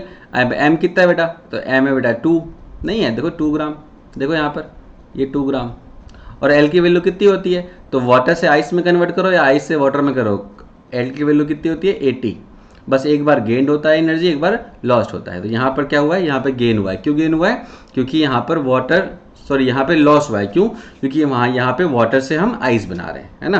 तो आंसर वुड बी अब 2 इंटू 80 क्या होगा, तो 160, और वही ऑप्शन में दे भी रखा है, देखो 160 इज इन ऑप्शन, तो सीधा आंसर हो गया क्या 1। तो देखो ऑड वन आउट हमने कर दिया ना, हमें पेन उठाने की रिक्वायरमेंट भी नहीं है इसके लिए। अगर आप इसके लिए सोचने लगते हो कि 160 सॉल्व करना है एंड ऑल, बहुत कुछ स्टेप्स को फॉलो करना शुरू कर दोगे तो अच्छी बात है, कर ले सकते हैं, लेकिन टाइम भी तो नहीं है अपने पास एग्जाम में, क्योंकि हमारे पास टाइम बहुत कम होता है एग्जाम में, क्वेश्चन ज़्यादा होते हैं। तो प्लीज़ थोड़ा सा दिमाग वहाँ पे इस तरह से प्रेजेंस ऑफ माइंड लगा के कुछ क्वेश्चन को तो ऑप्शन वाइज टैकल कर लो। बाकी क्वेश्चन जहाँ पे दिमाग नहीं, मतलब इस तरह के ऑप्शंस नहीं काम करते हैं, वहाँ पे तो सॉल्व करना ही है, ठीक है। तो इस तरह से आप लोग आराम से क्वेश्चंस को टैकल कर सकते हैं जब ये ऑब्जेक्टिव टाइप हो, ठीक। ऑड वन आउट को आउट कर सकते हैं, ठीक है। और ये बिल्कुल भी लॉजिकल है, ऐसा नहीं इलॉजिकली हम कुछ भी कर रहे हैं, ये लॉजिकल है, क्योंकि हमने पहले ये आइडेंटिफाई करा था कि यहाँ पर हीट रिलीज है या गेन है, तो मुझे पता चला था रिलीज है, तो एक ही ऑप्शन था वैसा, ठीक। तो मुझे लगता है आप सबको समझ में आ गया। अगर समझ में आ गया तो प्लीज़ कमेंट बॉक्स में बताओ सर बिल्कुल समझ में आ चुका है, सर बिल्कुल समझ में आ चुका है, प्लीज़ कमेंट बॉक्स में बताएं। वेरी नाइस, बहुत सारे बच्चों ने बोल दिया आपको आ चुका है समझ में, कोई दिक्कत नहीं है, ठीक। चलिए अगले ऑप्शन, अगले क्वेश्चन पे जाते हैं हम लोग। नेक्स्ट क्वेश्चन आप देखो क्या लिखा है, find the heat involve when 10 gram of steam at 100 degree centigrade converts to water at 100 degree centigrade. अब मुझे नहीं लगता है इस क्वेश्चन में मुझे ऐसा कोई रिक्वायरमेंट है कुछ करने की, बस इसमें एक ही बात है कि यहाँ पर सारे ऑप्शन जूल में दे रखे बेटा, तो आपको ध्यान में रखना पड़ेगा, जूल में कन्वर्ट करना है, ठीक है। तो जूल में कन्वर्ट कर लेंगे तो आंसर आराम से आ जाएगा। क्या करना है, बस काम क्या करना है जल्दी बताओ। तो क्या करना है आपको करना है, यहाँ पे भी पता है जो एनर्जी रिलीज होगी, जो कि 100 डिग्री से 100 डिग्री है, मतलब टेम्परेचर कांस्टेंट है, टेम्परेचर कांस्टेंट है तो Q इक्वल टू क्या लगाओगे, तो Q इक्वल टू लगाओगे M इंटू एल। कौन सा हीट है ये, heat latent heat of vaporisation, तो M इंटू एल, क्योंकि वेपराइज हो रहा है ना, नहीं स्टीम है, स्टीम टू वाटर है, तो मतलब लेटेंट हीट ऑफ कंडेंसेशन है। तो क्या करेंगे बेटा जल्दी बताओ, तो यहाँ पर हो गया 10, यहाँ हो गया 10 इंटू एल, एल कितना होता है इसका 540। बहुत सारे बच्चों ने आंसर करना शुरू भी कर दिया है, वेरी नाइस। तो क्या होगा m into L that is m into 540, और m इंटू 540 मतलब 10 इंटू 540, नहीं 10 इंटू 540, तो क्या हो जाएगा इसका आंसर, तो ये हो जाएगा 10 इंटू 540, तो ये आ गया 5400, 5400 राइट। लेकिन एक भी ऑप्शन 5400 में नहीं है, क्यों नहीं है, क्योंकि ये 5400 आया है, ये कैलोरी में है ना, ये किस में बेटा, ये कैलोरी में है, लेकिन हमें तो आंसर किस में करना है, हमें आंसर करना है जूल में। तो जूल में करने के लिए क्या करना पड़ेगा मुझे, 4.2 से फर्दर मल्टीप्लाई करना पड़ेगा, तो मैं वो भी कर देता हूँ यहाँ पर, मल्टीप्लाई बाय 4.2, ठीक है। तो आप लोग सॉल्व कर रहे हो, बहुत सारे बच्चों के आंसर्स आ भी चुके हैं स्क्रीन के नीचे में। क्या है answer, 4.2। Now answer would be in joule for sure, now answer would be in joule. आप देख सकते हो, मैं अपने आप को थोड़ा नीचे ले आता हूँ, अब दिखाओ, है ना। तो answer would be in joule. Last मैंने 4.2 से मल्टीप्लाई किया, देख के नहीं लग रहा होगा तो मैं इसको फिर से 4.2 कर ही देता हूँ, तो ये हो गया 4.2। तो अब आंसर आ जाएगा तुम्हारा जूल्स में, तो जूल्स में कितना होगा, तो 540 इंटू 4.2 मतलब 5 4 20, मतलब 20,000 के आसपास ऑप्शन होगा। तो इसमें एक ऑप्शन तो 226 जूल है, ये तो बिल्कुल नहीं होगा। दूसरा ऑप्शन 5400 जूल्स है, नहीं 5400 कैलोरी आंसर हो सकता था। तीसरा ऑप्शन है हाँ 20,000 के आसपास यही है, तो मतलब आंसर वुड बी दिस। अगर आपके पास कैलकुलेटर नहीं है तो भी आप ऐसे भी कर सकते हो, ये भी एक तरीका है, याद रखना, ये भी ऑब्जेक्टिव अप्रोच है, ये तरीका है सॉल्व करने का ऑब्जेक्टिव क्वेश्चंस। अगर आपके पास कैलकुलेटर नहीं भी है तो भी ऑन एन एवरेज देखो, तो 540 इंटू 10 कितना हो जाएगा 5400, मतलब 5000 के आसपास। 5000 इंटू 4.2 को 4 ले लो तो 20,000। अब 20,000 कौन से ऑप्शन है, तो एक ही ऑप्शन दिख रहा है मुझे 20,000 के आसपास, कौन सा दिख रहा है, तो 22680। सर 20,000 मतलब 20,000 नहीं बेटा, यहाँ पर मतलब ये है कि चूंकि हम लोगों को अप्रॉक्सीमेट आंसर लाना है, हमारे पास कैलकुलेटर नहीं है, तो हम क्या करेंगे, तो 5400 को 5000 के आसपास ले लो और 4.2 को 4 के आसपास ले लो, तो अगर मल्टीप्लाई करोगे तो 20,000 के आसपास होगा। तो 20,000 के पास आसपास कौन सा आंसर है, तो एक ही आंसर है, कौन सा, ऑप्शन नंबर 3 है ना। तो इस तरह से अपन कर सकते हैं, रोना नहीं है सर कैलकुलेटर नहीं था मेरे पास, मल्टीप्लाई नहीं हो पाया मेरे से, मैंने छोड़ के आ गया, ऐसा नहीं करना बेटा, है ना। आराम से सॉल्व करके अप्रॉक्सीमेट करके ऑप्शन ले आओ और टिक कर दो। सर अगर सारे ऑप्शन पास पास हो गए तो फिर पता ही है, बचपन से सिखाया गया मल्टीप्लाई कैसे किया जाता है, वैसे कर लेना, है ना। लेकिन मैंने क्या बोला, ये सारे जगह नहीं लगेगा, ये चीज़ें वहाँ लगेंगी जहाँ पे कि आपको मतलब आपका प्रेजेंस ऑफ माइंड है। अगर आप प्रेजेंस ऑफ माइंड वहाँ पे आप प्रेजेंटली प्रेजेंट नहीं हो, मतलब आपने क्वेश्चन देखा और आप मतलब शुरू हो गए सॉल्व करने में, मल्टीप्लाई करने में, तो समय निकल जाएगा बहुत ज़्यादा। तो इससे बेटर है थोड़ा सा प्रेजेंस ऑफ माइंड लगा के चेक कर लेते हैं कि क्या ऐसा कोई तरीका है जिससे ये क्वेश्चन तुरंत निकल जाए, है ना। तो वो हमेशा प्रेजेंस ऑफ माइंड आप लगा के रखना वहाँ पे, तो आपसे हो जाएगा। ऐसा कोई बहुत बड़ा रॉकेट साइंस नहीं है ये, ठीक है। Next question is for water at 0 degree centigrade and 1 atmospheric pressure we can attain, बताओ जल्दी से। तो 0 डिग्री सेंटीग्रेड है, मतलब क्या हो रहा होगा, या तो मेल्टिंग या तो फ्रीजिंग। 0 डिग्री सेंटीग्रेड मतलब क्या होगा, मेल्टिंग या फ्रीजिंग। अब आप ही बताओ मेल्टिंग या फ्रीजिंग कहाँ, मतलब कौन से फेज हो रहा होगा यहाँ पे। तो मेल्टिंग मतलब मेल्टिंग एंड फ्रीजिंग का मतलब, तो वाटर जो है 0 डिग्री सेंटीग्रेड पे क्या रहता है, आइस भी रहता है, और क्या रहता है, आइस भी रहता है और वाटर भी रहता है ना। वाटर जो है 0 डिग्री सेंटीग्रेड पे लिक्विड फॉर्म में भी होता है और सॉलिड फॉर्म में भी होता है। तो लिक्विड सॉलिड दोनों फॉर्म में होता है, तो इसलिए लिक्विड से सॉलिड का कन्वर्जन और सॉलिड से लिक्विड का कन्वर्जन, ये दोनों इक्वल रेट अटेन कर सकते हैं। मतलब the rate by which solid converts to liquid and the rate by which liquid converts to solid, इनका रेट सेम हो सकता है। कहाँ पर, at 0 degree centigrade. That is why, चूंकि रेट सेम है इधर से इधर जाने का, इधर से इधर जाने का, तो इसलिए हम लोग उस पॉइंट को बोलते हैं इक्विलिब्रियम। याद रखना बेटा, अगर नेट कोई भी चीज़ दो डायरेक्शन में जीरो हो जाए नेट, तो अपन बोलते हैं इक्विलिब्रियम। जैसे फोर्स इक्विलिब्रियम, बहुत सारे इक्विलिब्रियम तुमने सुने होंगे। तो वैसे ये भी एक फेज इक्विलिब्रियम है। फेज का मतलब कि सॉलिड लिक्विड गैस, 3 फेजेस हैं हमारे पास, सॉलिड लिक्विड गैस स्टेट जिसको आप बोलते हो। तो यहाँ स्टेट इक्विलिब्रियम बोलो या फेज इक्विलिब्रियम बोलो, अभी आपके लेवल पे सेम ही बात है। तो अगर यहाँ पे सॉलिड लिक्विड गैस 3 स्टेट या फेज है मेरे पास, तो 0 डिग्री सेंटीग्रेड पर सॉलिड भी मिलता है लिक्विड का फॉर्म, मतलब वाटर का फॉर्म, और लिक्विड भी मिलता है वाटर का फॉर्म। तो दोनों फॉर्म मिलता है मेरे को 0 डिग्री सेंटीग्रेड पे। इस कारण से यहाँ पे सॉलिड लिक्विड के बीच में क्या बन जाएगा, सॉलिड लिक्विड के बीच में इक्विलिब्रियम बन जाएगा। ऑल्दो बहुत सारे बच्चों ने आंसर बिल्कुल सही कर दिया है, और बिल्कुल आंसर इज 1, मतलब there is a equilibrium between solid and liquid phase. मतलब सॉलिड से लिक्विड का कन्वर्जन, लिक्विड से सॉलिड का कन्वर्जन, और दोनों ही कन्वर्जन का रेट क्या हो जाएगा, सेम। तो वही क्या कहलाएगा, इक्विलिब्रियम। तो यहाँ पर संभावना है अटेन करने की, अदर कहीं संभावना नहीं अटेन करने की। ऑल्दो इक्विलिब्रियम है कि नहीं है वो बात दूसरी है, लेकिन संभावना अगर इक्विलिब्रियम अटेन करने की है तो वो इसी कंडीशन पर है। कहाँ पे है, 0 degree centigrade and 1 atmospheric pressure. तो इसलिए वह लिखा हुआ है वी कैन अटेन, मतलब देयर इज अ पॉसिबिलिटी। तो हाँ, यहीं पे पॉसिबिलिटी है और कहीं पे पॉसिबिलिटी नहीं है। 100 पे पॉसिबिलिटी कौन सी वाली होगी, तो 100 पे पॉसिबिलिटी होगी लिक्विड से गैस और गैस से लिक्विड, वाटर के केस में, है ना। तो वहां पे मुझे मिलेगा लिक्विड गैस इक्विलिब्रियम। कब, जब 100 डिग्री सेंटीग्रेड होगा वाटर का टेम्परेचर, तो वहां पे क्या मिलेगा, लिक्विड गैस इक्विलिब्रियम, क्योंकि वहां पे वेपराइजेशन भी होता है और कंडेंसेशन भी होता है। लेकिन एट 0 डिग्री सेंटीग्रेड क्या मिलेगा मुझे, ice to water and water to ice, मतलब मेल्टिंग एंड फ्रीजिंग। तो आंसर इज 1। सबको समझ में आ गया? अगर समझ में आ गया तो प्लीज कमेंट बॉक्स में लिखो यस सर मुझे समझ में आ गया, या फिर यस लिख दो, काम चल जाएगा। वेरी नाइस, बहुत सारे बच्चों ने लिखना शुरू भी कर दिया, वेरी गुड। चलिए अगला क्वेश्चन करें। नेक्स्ट क्वेश्चन सब रेडी हैं? चलिए तो आपकी स्क्रीन पे नेक्स्ट क्वेश्चन, हाँ, match the following genius champ question. As you can see, genius champ question दिखा सबको? तो ये हमारे जीनियस चैम्प जो हैं उन्हीं का क्वेश्चन है। ऑल्दो सारे जीनियस है मुझे पता है, लेकिन फिर भी मैं तो बोलूँगा आज जिसने इस क्वेश्चन को कर दिया वो आज इस क्लास का जीनियस है।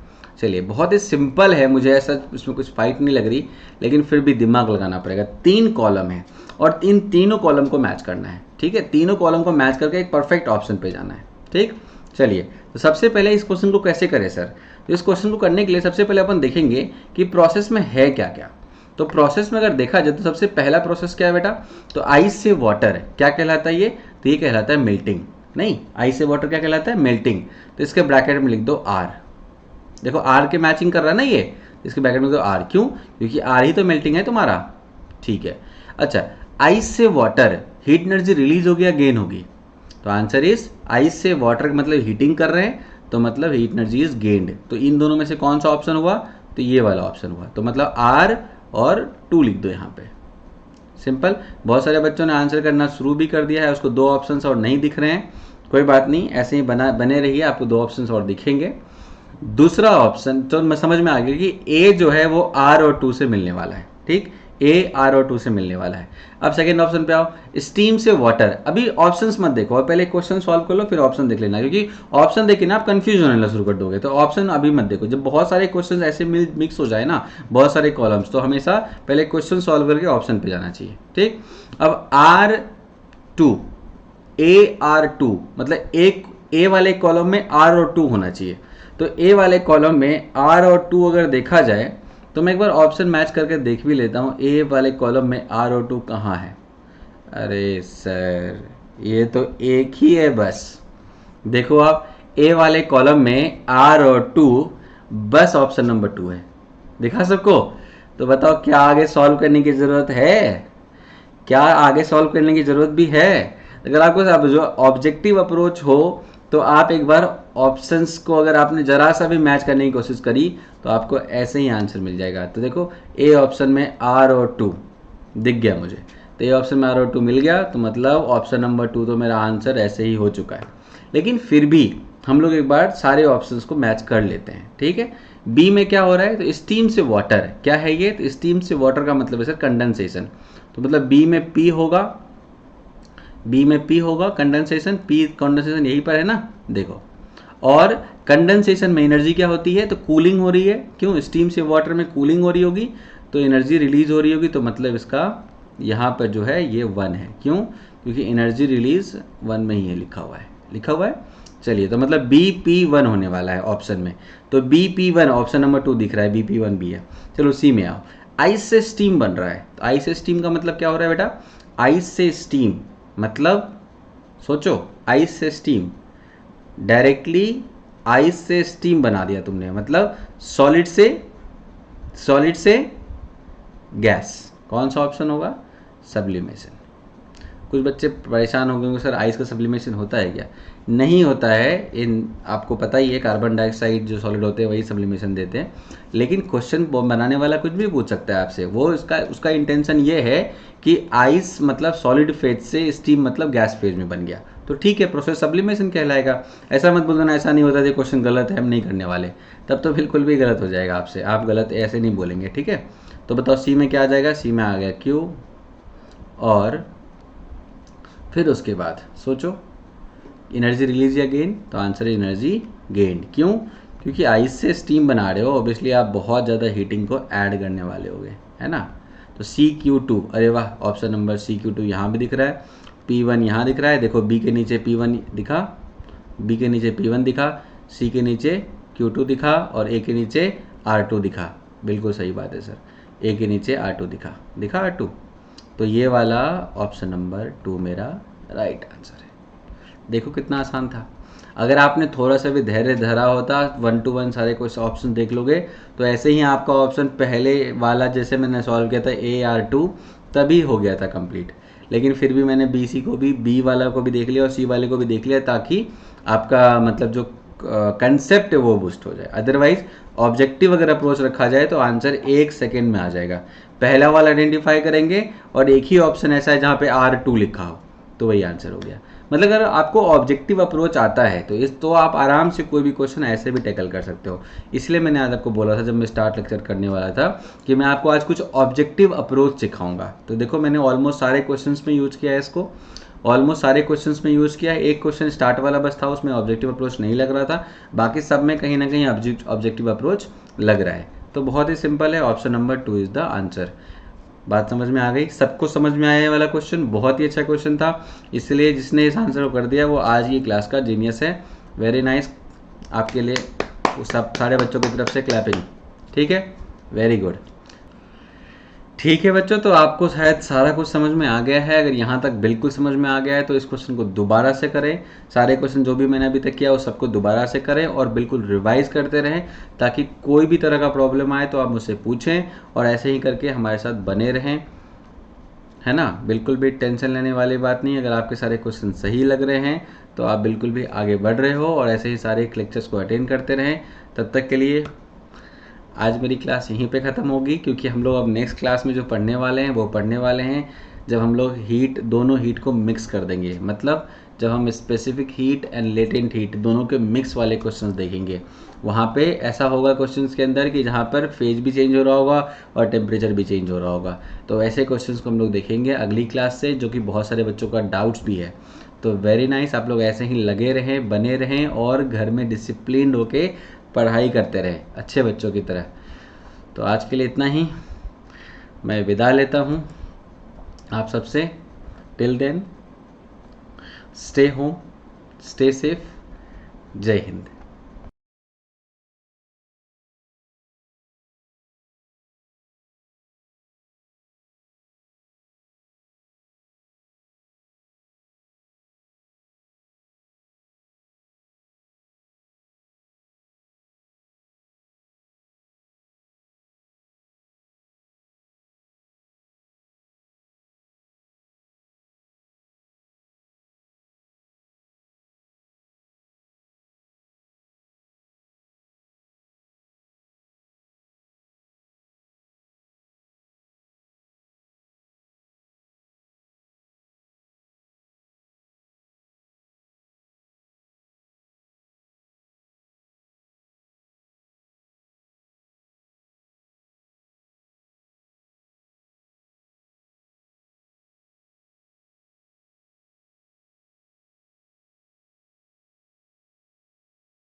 हेलो स्टूडेंट्स, जय हिंद, गुड इवनिंग सबको। कैसे हो आप सब? बढ़िया हो सारे? एकदम फिट, फाइन, ग्रेट। तो आज मैं आपको पढ़ाऊंगी किंगडम एनिमेलिया के बारे में ही। आप सोच रहे होंगे कुछ ज़्यादा ही लंबा खींच दिया मैम ने टॉपिक, तो मैं आपको थोड़ा थोड़ा इसलिए पढ़ा आगे रही तो हूँ अभी ताकि हमने आपको देखो कोई v डाउट की ना वैल्यू हो। निकाली है यहाँ से और आपका बच्चों, बेस जो है वो भी इस पक्का हो इक्वेशन जाए, से। क्योंकि हायर क्लासेस में आप इसको बहुत ही थॉरली पढ़ोगे। जब तक आपका बेस जो है वो पक्का नहीं होगा, आपको कुछ समझ में नहीं आएगा। इसलिए मैं आपको थोड़ा थोड़ा करके बता रही हूँ और हमने v सारी की चीज़ें जो है वो वैल्यू क्लियर निकाली करेंगे। है। ओके, ठीक तो है, शुरू अब हम करते क्या हैं हम करेंगे इस आज v। के टॉपिक के साथ, जिसमें मैं आपको पढ़ाऊंगी वर्टिब्रेट्स के बारे में। तो थोड़ा सा फ्लैशबैक में चलते हैं। की जो वैल्यू हमने को यूज लास्ट करेंगे लेक्चर में क्वेश्चन पढ़ा नंबर था 2 निकालने वर्टिब्रेट्स के के बारे लिए। में कि फोर ठीक है ब्लडेड बच्चों, ऑर्गेनिजम्स तो होते हैं और यहाँ पे मैंने v वार्म की ब्लडेड वैल्यू को होते हैं। सब्स्टिट्यूट कर दिया यहाँ तो पे, वर्टिब्रेट जो है जो कि आगे ये रही आपके सामने। मैंने लिख दिया क्लासिफाइड u है प्लस ए टी, दो तो u प्लस क्लासिफिकेशन यू में। क्या कौन हो कौन गया, सी है? 2u हो गया बच्चों, एग्नेथोस्टोमेटा एंड प्लस ए टी गैनाथोस्टोमेटा। हो गया, तो और इसी टाइम से से यहाँ पे मल्टीप्लाई ये मैंने कर रखा था, वर्टिब्रेट यहाँ जो पे है वो मल्टीप्लाई कर आगे रखा दो था, तो क्लासेस टाइम में से क्लासिफाइड है। वो कौन मैंने कौन सी? एज इट इज एक रहने दिया, और डिवाइडेड गैनाथोस्टोमेटा बाय एंड 2 तो था ही गैनाथोस्टोमेटा। पहले से। एक ठीक है, गैनाथोस्टोमेटा में आते अब हैं क्या किया, मैं इस टी को इस जॉर्डन ब्रैकेट के ऑर्गेनिज्म, अंदर लेके गया, तो और मैं क्या लिख सकता हूँ, गैनाथोस्टोमेटा में आते हैं 2ut, और ये स्ट्रोमा। जो ओके, 2 था डिवाइडेड में, इसको मैंने गैस्ट्रोस्टोमेटा में हम अलग क्या अलग करेंगे? क्वांटिटी में सब बांट लिया। क्लासेस करेंगे बेसिकली स्पाइसेस इस 2 और एंड इस 2 का पेस्टिस एलसीएम में। आप लेंगे तो आपको यही स्पाइसेस आ गई, क्वांटिटी फिशेस हो गई, ऑब्टेन और हो जाएगी। टेट्रापोड्स ठीक है आ बच्चों, गए, जिनमें तो गिल्स टू प्रेजेंट यू होते टी हैं। कौन कौन से बाई ऑर्गेनिजम्स टू आते हैं हो यहाँ पे? गया, कौन कौन प्लस से फाइलम हो गए? ए टी स्क्वायर बाई 2 हो गया, गेल्स और के इसको बारे हम में बोल सकते पढ़ेंगे हैं हाफ ए टी इसमें। स्क्वायर हो गया। और अब यहाँ पे क्या होगा, इस 2 से अजीलियम, तो एज, इस 2 को मैंने मोनास्ट्री, काट दिया। रेप्टाइल्स और ठीक है, मैमल्स के बारे में तो पढ़ेंगे। जो तो फाइनल आज हम जो पढ़ेंगे पाइसेस के बारे में पढ़ेंगे। तो शुरू करते हैं हम पाइसेस। तो पाइसेस में इक्वेशन, क्या होता सेकेंड है? इक्वेशन ऑफ मोशन हमें मिली, वो क्या ये मिली कैसे बच्चों, वो तीन मिली हमें। टाइप की फिशेस होती हैं। एक होती है ऑस्टियोथाइसिस एंड सेकंड वन इज कॉन्ड्रियोथाइसिस।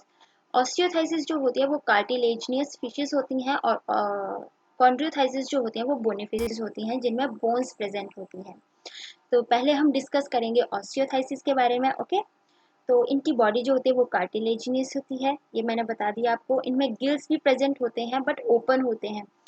जिससे कवर होते हैं गिल्स, उसको बोलते हैं हम ऑप्टिकुलम। वो इनमें अब्सेंट होता है। और इनमें जो स्केल्स होते हैं प्रेजेंट होते हैं। आपने काफ़ी फिशेस देखी, उनमें छोटे छोटे स्केल्स टाइप आपको दिखेंगे, जिन्हें हम स्केल्स बोलते हैं। तो ऑस्टियोथाइसिस में प्लेकॉइड टाइप के स्केल्स होते हैं। इनमें टीथ प्रेजेंट होते हैं। अभी बताया हमने कि गनेथोस्टोमेटा, तो ऑब्वियसली इसमें टीथ जो होंगे वो प्रेजेंट होंगे, जो कि बैकवर्डली मॉडिफाइड होंगे। और इनमें ये स्ट्रीमलाइन बॉडी होती है, जिनमें क्या होता है, फिन्स होते हैं जिससे ये मूव करते हैं वाटर में। ओके, स्ट्रीमलाइन का मतलब जहाँ पे वाटर करंट होगा उसी फ्लो में ये स्विम करेंगी। इनमें स्विम ब्लैडर जो होता है, जिसे एयर ब्लैडर भी बोलते हैं, ये एब्सेंट होता है, तभी इन्हें कॉन्टिन्यूसली स्विम करना पड़ता है। ओके, समझ में आ गया आपको? और इनमें एग्जाम्पल्स जो आते हैं, कौन कौन सी फिशेज होती हैं इसमें? केमिकल सिक्रेट करने वाली फिशेज होती हैं, इलेक्ट्रिक प्रोड्यूस करने वाली फिशेज भी होती हैं। और इनमें एक मेल जो रिप्रोडक्शन करता है, वो बहुत ही एक यूनिक सा उसमें ऑर्गन प्रेजेंट होता है, जिसे बोलते हैं क्लैप्सर। ठीक है, क्लैप्सर के थ्रू ये रिप्रोडक्शन करेगा। समझ में आ गया आपको? तो हम इसके एग्जाम्पल को डिस्कस करते हैं पहले, फिर मैं आपको कॉन्ड्रियोथाइसिस के बारे में बताऊंगी। तो ये देखिए, कार्टिलेजिनस फिशेस में एग्जांपल आगे स्टिंग रे। इनकी जो स्टिंग रे वाली फिशेस जो होती हैं, इनकी टेल में इलेक्ट्रिक प्रेजेंट होता है, जिससे ये प्रोटेक्ट करती हैं खुद को। अगर इन कोई ऑर्गेनिज्म इनको छूता है या प्रीडेटर इनके पास आता है, तो ये अपनी टेल से अपने आप को प्रोटेक्ट करती हैं। वैसे ही इलेक्ट्रिक रे है, जो कि इलेक्ट्रिक प्रोड्यूस करती है, जिसे हम बोलते हैं टॉर्पिडो। फिर आती है स्कॉलिडॉन, जिन्हें डॉग फिश भी बोलते हैं।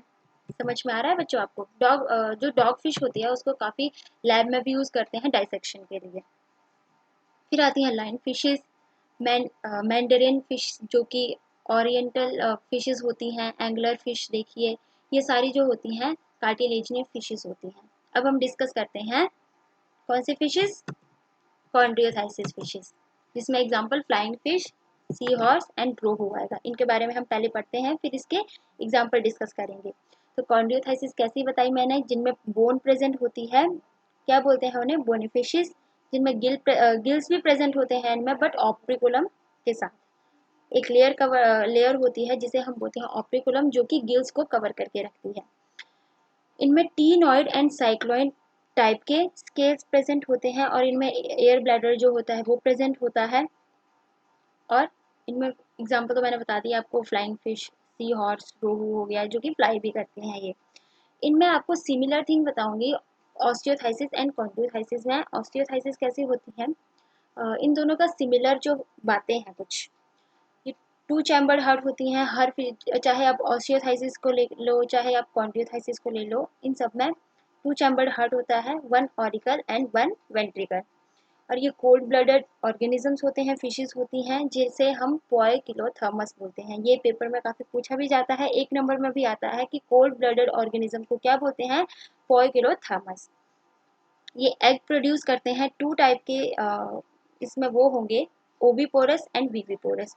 ओविपोरस वो होते हैं जो कि एग ले करते हैं, और विविपोरस वो होते हैं जो कि यंग वंस को प्रोड्यूस करते हैं।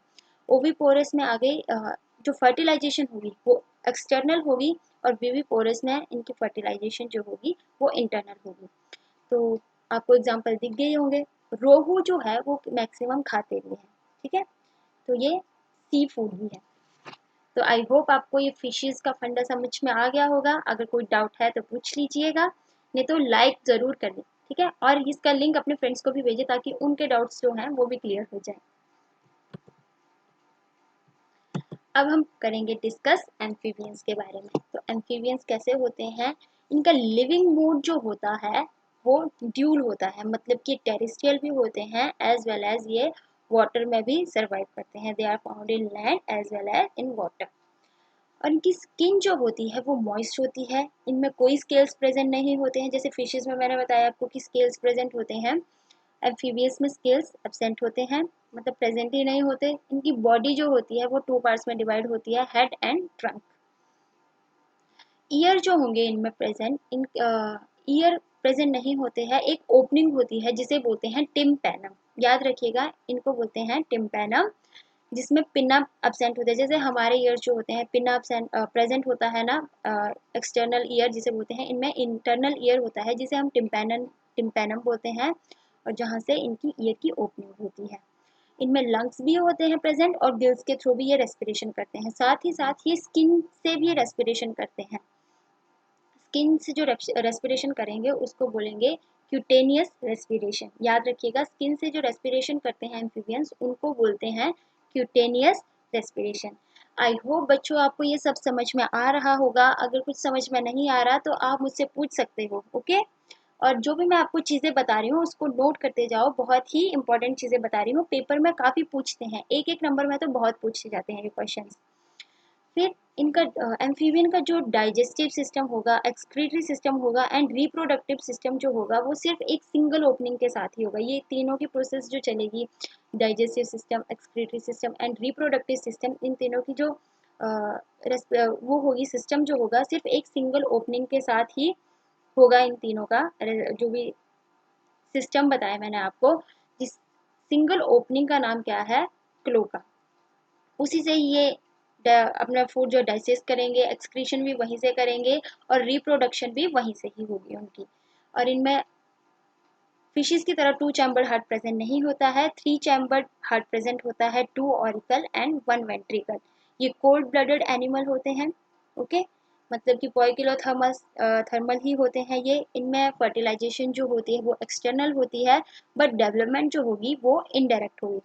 और अभी हम एग्जाम्पल्स देखते हैं कौन कौन से हैं। देखिए एग्जाम्पल इसमें आगे फ्रॉग, टोड, सेलेमेंडर एक्सेट्रा। हाइला आ गया इसमें, टोड ये मैक्सिमम पाया जाता है। मैक्सिमम जो आपको तालाब में दिखता होगा वो टोड टाइप के फ्रॉग जो होते हैं वो दिखते हैं। रेना टिग्रीना ये साइज में बहुत बड़ा फ्रॉग होता है, और सेलेमेंडर ये छिपकली जैसा होता है, बट ये एम्फीबियन है, ओके। जो कि हमने सारे कैरेक्टरिस्टिक्स पढ़े ये सेलेमेंडर में भी पाए जाते हैं, तभी सेलेमेंडर जो है एम्फीबियन है। तो आई होप आपको ये समझ में आ गया होगा, एम्फीबियंस भी समझ में आ गए होंगे। एक बार हम रिमाइंड कर लेते हैं, हमने पाइसिस एंड एम्फीबियंस पढ़े। पाइसिस कौन से होते हैं, है तो ये गनाथोस्टोमेटा, बट टू सब क्लासेस में डिवाइड थे, पाइसिस एंड टेट्रापोड। टेट्रापोड में आ गया एम्फीबियंस, हमने एक पढ़ लिया। और हम दूसरा पढ़ेंगे अब रेप्टाइल्स के बारे में। आज का लास्ट टॉपिक जो है रेप्टिलिया, जिसमें आते हैं रेप्टाइल्स। तो हाँ, हम उसके बारे में पढ़ेंगे। तो बाकी के जो बचते हैं एव्स एंड मैमल्स वो हम नेक्स्ट लेक्चर में डिस्कस करेंगे, ओके। तो समझ में आ रहा है ना बच्चों आपको? अगर समझ में आ रहा है तो प्लीज़ लाइक कीजिए, एंड कोई डाउट है तो वो भी पूछ सकते हो आप, और ज़्यादा से ज़्यादा शेयर कीजिए ताकि आपके फ्रेंड्स के डाउट्स जो है वो भी क्लियर हो। ओके, लास्ट में पढ़ते हैं हम रेप्टिलिया के बारे में। इनकी स्किन जो होती है बहुत ड्राई होती है as compare to amphibian. Amphibians की तो बहुत मॉइस्ट होती है ना, और रेप्टाइल्स की होती है ड्राई, जिसे बोलते हैं कॉर्निफाइड। स्किन जो होती है इनकी कॉर्निफाइड, मतलब कि इनके ऊपर स्पाइंस प्रेजेंट होते हैं। एग्जांपल ले लो आप क्रोकोडाइल का। ओके, आपने क्रोकोडाइल देखा ही होगा कि स्पाइंस प्रेजेंट होते हैं, तभी इन्हें कॉर्निफाइड स्पीसीज भी बोलते हैं। और ये क्रॉल करके चलते हैं, मतलब रेंगने वाले ऑर्गेनिजम्स होते हैं ये।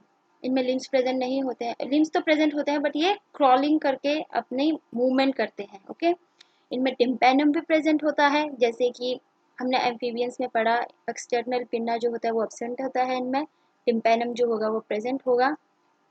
और इनका जो एग होगा वो बहुत ही यूनिक होगा एम्फीबियन से। कैसे? एम्फीबियन के एग्स जो होते हैं बहुत ही थिन होते हैं, उनकी लेयर जो होती है, शेल जो होता है वो थिन होता है, और सनलाइट से भी वो क्रैक हो जाते हैं। और इनका एग जो होता है बहुत ही थिक होता है और ड्राई होता है एज कम्पेयर टू एम्फीबियन के एग से। एम्फीबियन के एग्स बहुत मॉइस्चर होता है उनमें, इनके एग जो होते हैं वो ड्राई होते हैं। इनमें स्केल्स भी प्रेजेंट होते हैं जिसे स्क्यूल्स भी बोलते हैं। और लिजार्ड और स्नेक्स जो होते हैं, ये क्या करते हैं? लिजार्ड एंड स्नेक्स ये अपनी स्किन को शेड करते हैं, और उस प्रोसेस को बोलते हैं एक्डाइसिस। सुनिए आप ढंग से, एक्डाइसिस को बोलते हैं जब लिजार्ड्स एंड स्नेक अपनी स्किन शेड करते हैं, तो उस प्रोसेस को बोलते हैं एक्डाइसिस। ओके, समझ में आ गया बच्चों आपको? अगर है कोई डाउट तो आप अभी पूछ सकते हो। और ये 3 चैम्बर्ड हार्ट वाले ऑर्गेनिज्म होते हैं, बट एक रेयर केस है क्रोकोडाइल में जिसमें 4 चैम्बर्ड हार्ट प्रेजेंट होता है, मतलब 2 ऑरिकल एंड 1 वेंट्रिकल। और जो क्रोकोडाइल का हार्ट जो होगा वो 2 वेंट्रिकल एंड 2 ऑरिकल्स। ओके, ये कोल्ड ब्लडेड होते हैं, पॉइकिलोथर्मल वाले ऑर्गेनिजम्स होते हैं, ओविपोरस होते हैं, मतलब कि ये एग ले करने वाले ऑर्गेनिजम्स होते हैं। इनकी फर्टिलाइजेशन जो होगी वो इंटरनल होगी, और इनकी जो डेवलपमेंट होगी वो डायरेक्ट होगी। समझ में आ गया बच्चों आपको? तो अब हम इनके एग्जाम्पल्स देखते हैं कि इसमें कौन कौन से एग्जाम्पल होते हैं। एग्जाम्पल आते हैं इसमें, टर्टल हो गया, लिजर्ड्स हो गए, स्नेक्स हो गए, मतलब कि जितने भी स्नेक्स होते हैं, जितने भी टर्टल्स हो गए, क्रोकोडाइल्स हो गए, वो सारे इसी में ही आते हैं। और भी सारे बहुत सारे रेप्टाइल्स होते हैं, वो हम हायर क्लासेस में एक एक करके डिस्कस करेंगे। तो बच्चों आपको समझ में आ गया सब कुछ? अगर कोई डाउट है तो आप मुझसे पूछ सकते हो। तो लास्ट में कोई डाउट रहा होगा तो मुझे बता दीजिए आप, मैं आपको बता दूंगी अच्छे से। तब तक के लिए खूब पढ़िए, खूब सारी पढ़ाई करें ताकि आप नेट जो है जल्दी से जल्दी क्लियर कर पाओ, और अपने डाउट जो है वो भी क्लियर कर पाएँ। और तब तक के लिए अपने घर में रहें, सेफ रहें, अच्छा खाएं, खूब मज़े करें, और खूब जमकर पढ़ाई करें। See you in next lecture. Bye bye guys.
जय हिंद बच्चों, मैं PM sir BTech from IIT Delhi. और आज से हम न्यू चैप्टर स्टार्ट करने वाले हैं। ये 9th क्लास का चैप्टर नंबर 1 है, नंबर सिस्टम्स। और ये बहुत आसान चैप्टर है। जो आपने अभी कवर किया पॉलिनोमियल्स, वो इससे काफ़ी टफ चैप्टर था, तो वो कवर हो गया। तो ये तो फिर उसके सामने बच्चा है, कुछ है ही नहीं। ठीक है, तो ये तो बड़े आराम से कवर आपका हो जाएगा, बहुत ही ईजी से। इसलिए मैंने आपसे पहले टफ़ चैप्टर लिया, जिससे उस बाकी जो हैं वो आपके लिए एकदम नॉर्मल, एकदम बच्चों वाली चीज़ हो जाए। तो ये जो नंबर सिस्टम चैप्टर है वो तो मतलब कोई भी कर लेगा, है ना। तो कोई आप टेंशन मत लीजिएगा, नया चैप्टर है, काफ़ी ईजी है। स्टार्ट करते हैं। तो सबसे पहले इंट्रो एक बार लेते हैं कि हम क्या क्या पढ़ेंगे इस चैप्टर में। इस चैप्टर में बेसिकली हम पढ़ेंगे कि सेम टाइप ऑफ नंबर, मतलब जो नंबर्स होते हैं वो बहुत सारे होते हैं, इन्फाइनाइटली मैनी नंबर्स होते हैं। तो उनका अपन क्लासिफिकेशन देखेंगे कि उसको एक रिप्रेजेंट करने का तरीका देखेंगे। जैसे कलर्स मान लीजिए, जैसे पेन होता है तो उसको हम कैसे कैटेगराइज करते हैं, बॉल पेन है या जेल पेन है, रेड कलर का पेन है या रेड कलर की इंक है, ब्लू कलर की इंक है, ब्लैक कलर की इंक है, ऐसे कैटेगराइज कर देते हैं अपन पेन्स को भी। सिमिलरली यही अप्रोच हम नंबर्स में लगाएंगे कि नंबर्स को हम ऐसे कलेक्शन अलग अलग कैसे कर पाएँ। ठीक, और हर उस कलेक्शन की हम प्रॉपर्टी देखेंगे कि उस कलेक्शन में क्या, जैसे जो रेड कलर का पेन है उसकी इंक रेड होती है और उसको टीचर्स यूज़ करते हैं पेपर चेक करने के लिए, और जो ब्लू कलर का पेन होता है उसे स्टूडेंट्स यूज़ करते हैं। तो ये उनकी प्रॉपर्टीज़ हो गई उस सेट्स की। सिमिलरली यहाँ पर नंबर्स में भी हम उस पर्टिकुलर सेट की कि ये नंबर क्या कर सकता है, वो नंबर क्या नहीं कर सकता, वो क्या कर सकता है, ऐसे हम अलग अलग ग्रुप ऑफ नंबर्स के बारे में अलग अलग इन्फॉर्मेशन देखेंगे। ठीक है, तो काफ़ी फ़न आने वाला है। चलिए आगे बढ़ते हैं। तो सबसे पहले हमारे पास जो कलेक्शन ऑफ नंबर्स है वो एक है नेचुरल नंबर्स। नेचुरल नंबर्स क्या होते हैं, बड़े ही आसान, 1 2 3 4 5 ऐसे आप बढ़ते जाइए, जितना बड़ा नंबर सोच लीजिए वो क्या है, एक नेचुरल नंबर। स्टार्टिंग कहाँ से है, 1 से, एंडिंग तो है ही नहीं, इन्फाइनाइट तक जा सकता है ये। और होल नंबर्स कुछ नहीं, बस जैसे नेचुरल नंबर 1 से स्टार्ट था, हमने उसमें ज़ीरो को इंक्लूड नहीं किया था, होल नंबर्स में हमने ज़ीरो को भी इंक्लूड कर लिया है। और होल नंबर्स का जो कलेक्शन है वो 0 1 2 3 और फिर जाता गया इन्फिनिटी तक। इंटीजर्स क्या है, जैसे अगर आप 2 मिनट में आपको पैड पे समझाता हूँ। जैसे मान लीजिए ये आपकी नंबर लाइन है, ठीक है, तो आपको पता होगा कि 0 यहाँ, फिर 1, फिर 2, फिर 3 एंड सो ऑन, ऐसे जाता है। और इसके लेफ़्ट हैंड साइड में क्या रहता है, 0 के -1 -2 एंड सो ऑन। तो यहाँ पे हमने देखा कि अगर हम 1 से स्टार्ट करें अपना कलेक्शन करना, तो इस सेट को हम नेचुरल नंबर्स कहते हैं। और जो नेचुरल नंबर्स होते हैं वो n से डिनोट किए जाते हैं। ये आप नोट कर लीजिएगा कहीं पर, जो नेचुरल नंबर्स का सिंबल होता है वो n होता है, ठीक है। और अगर अपन 0 से इंक्लूड करें पूरा, तो 0 से इंक्लूड, अभी मैंने आपको बताया, अगर बस 0 लगा दूँ मैं एक नेचुरल नंबर्स के सेट में, तो वो एक होल नंबर का सेट बन जाता है। होल नंबर को हम W से रिप्रेजेंट करते हैं, नोट कर लीजिएगा, W से रिप्रेजेंट किया जाता है। और इंटीजर्स मतलब जितने भी नंबर्स हैं हमारी नंबर लाइन में, उन सबको ही अगर हम इंक्लूड कर लें तो वो हमारा जो सेट बनता है वो होता है इंटीजर्स, उसे हम कहते हैं इंटीजर्स। और इंटीजर्स का रिप्रेजेंट हम करते हैं Z से। ठीक, तो हमने अभी तक क्या क्या सीखा। नेचुरल नंबर्स किसे कहते हैं, 1 2 3 ऐसे जो जाते जाए इन्फिनिटी तक, ये वाला सेट, इसे हम कहते हैं नेचुरल नंबर। इसका सिंबल क्या है, कैपिटल N, इसे आप नोट कर लीजिएगा कहीं। होल नंबर्स कहाँ से शुरुआत होती है होल नंबर्स की, 0 से, और ये भी इन्फिनिटी तक नंबर्स जितने हम काउंट कर सकते हैं। और फिर हमारे आते हैं लास्ट में इंटीजर्स, जो कि -इन्फिनिटी से लेकर प्लस ये जो यहाँ पर -इन्फिनिटी कहलाता है, और आगे सबसे आगे प्लस इन्फिनिटी। तो माइनस इन्फिनिटी से लेकर प्लस इन्फिनिटी के बीच जितने भी इंटीजर्स हैं वो सारे के सारे, मतलब उन सारे नंबर्स को हम इंटीजर्स कहते हैं और वो z से डिनोट किया जाता है। ठीक है, तो नोट कर लीजिएगा कहीं इन सारे सिंबल्स को। Natural numbers n, whole number w, integers z। Natural number और होल नंबर तो कंफ्यूजिंग नहीं है, फर्स्ट वर्ड ही दोनों का। और जो तीसरा है इंटीजर्स, वो थोड़ा कंफ्यूजिंग है, उसको याद रख लीजिएगा। उसे हम रिप्रेजेंट करते हैं कैपिटल Z से। Okay, so back to our lecture.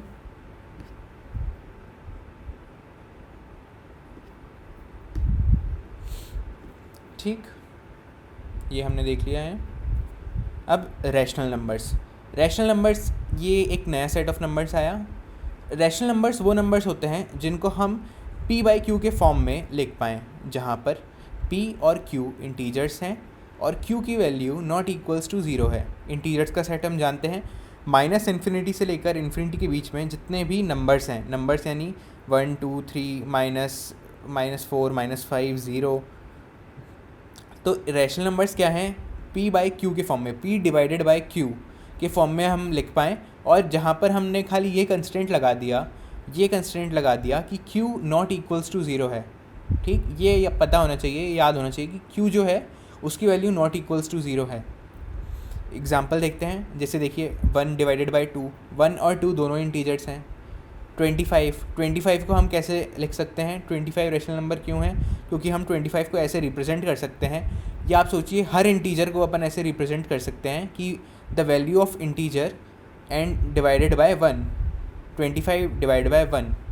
अब जैसे सिमिलरली 45 डिवाइड बाय 32, 45 और 32 दोनों ही इंटीजर्स हैं, तो 45/32 is a rational number. Okay, अभी तक सब क्लियर होगा। चलिए फिर आगे चलते हैं। अब देखिए कुछ ट्रू और फॉल्स देखते हैं। एक बार हम पहले पूरा रिवाइज कर लें जो आपने अभी तक पढ़ा है, उसके बाद ट्रू फॉल्स पर आते हैं। नेचुरल नंबर अभी याद कर लो सब। नेचुरल नंबर क्या थे? 1 2 3 4 5 6 ऐसे कलेक्शन ऑफ नंबर 1 से जिनका इनिशियलाइजेशन हो। होल नंबर्स कुछ नहीं, नेचुरल नंबर्स में बस एक ज़ीरो और ऐड कर दो तो वो होल नंबर्स बन गया। नेचुरल नंबर किससे डिनोट करते थे हम? कैपिटल N से। होल नंबर्स किससे डिनोट करते थे? कैपिटल W से। इंटीजर्स क्या है? इंटीजर्स में खाली माइनस वाले नंबर्स भी आ गए और बाकी ज़ीरो तो था ही, 1 2 3 भी पहले से ही थे, तो ये जो कलेक्शन बना वो इंटीजर्स बना। इसको हम कैसे रिप्रेजेंट करते हैं? कौन से सिंबल से? Capital Z। ठीक, फिर हमने देखा अभी रैशनल नंबर क्या होते हैं? रैशनल नंबर्स वो नंबर्स होते हैं जिनको हम p/q के फॉर्म में लिख सकें, जहाँ पर p और q दोनों इंटीजर्स हैं और q की वैल्यू कभी भी ज़ीरो नहीं हो सकती।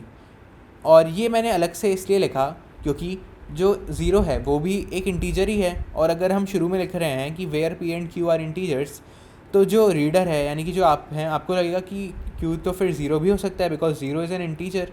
बट मैंने यहाँ पे कंस्टेंट लगा दिया है कि q जो है वो इंटीजर हो सकता है, कोई भी इंटीजर हो, लेकिन ज़ीरो नहीं हो सकता, बस ज़ीरो नहीं हो सकता।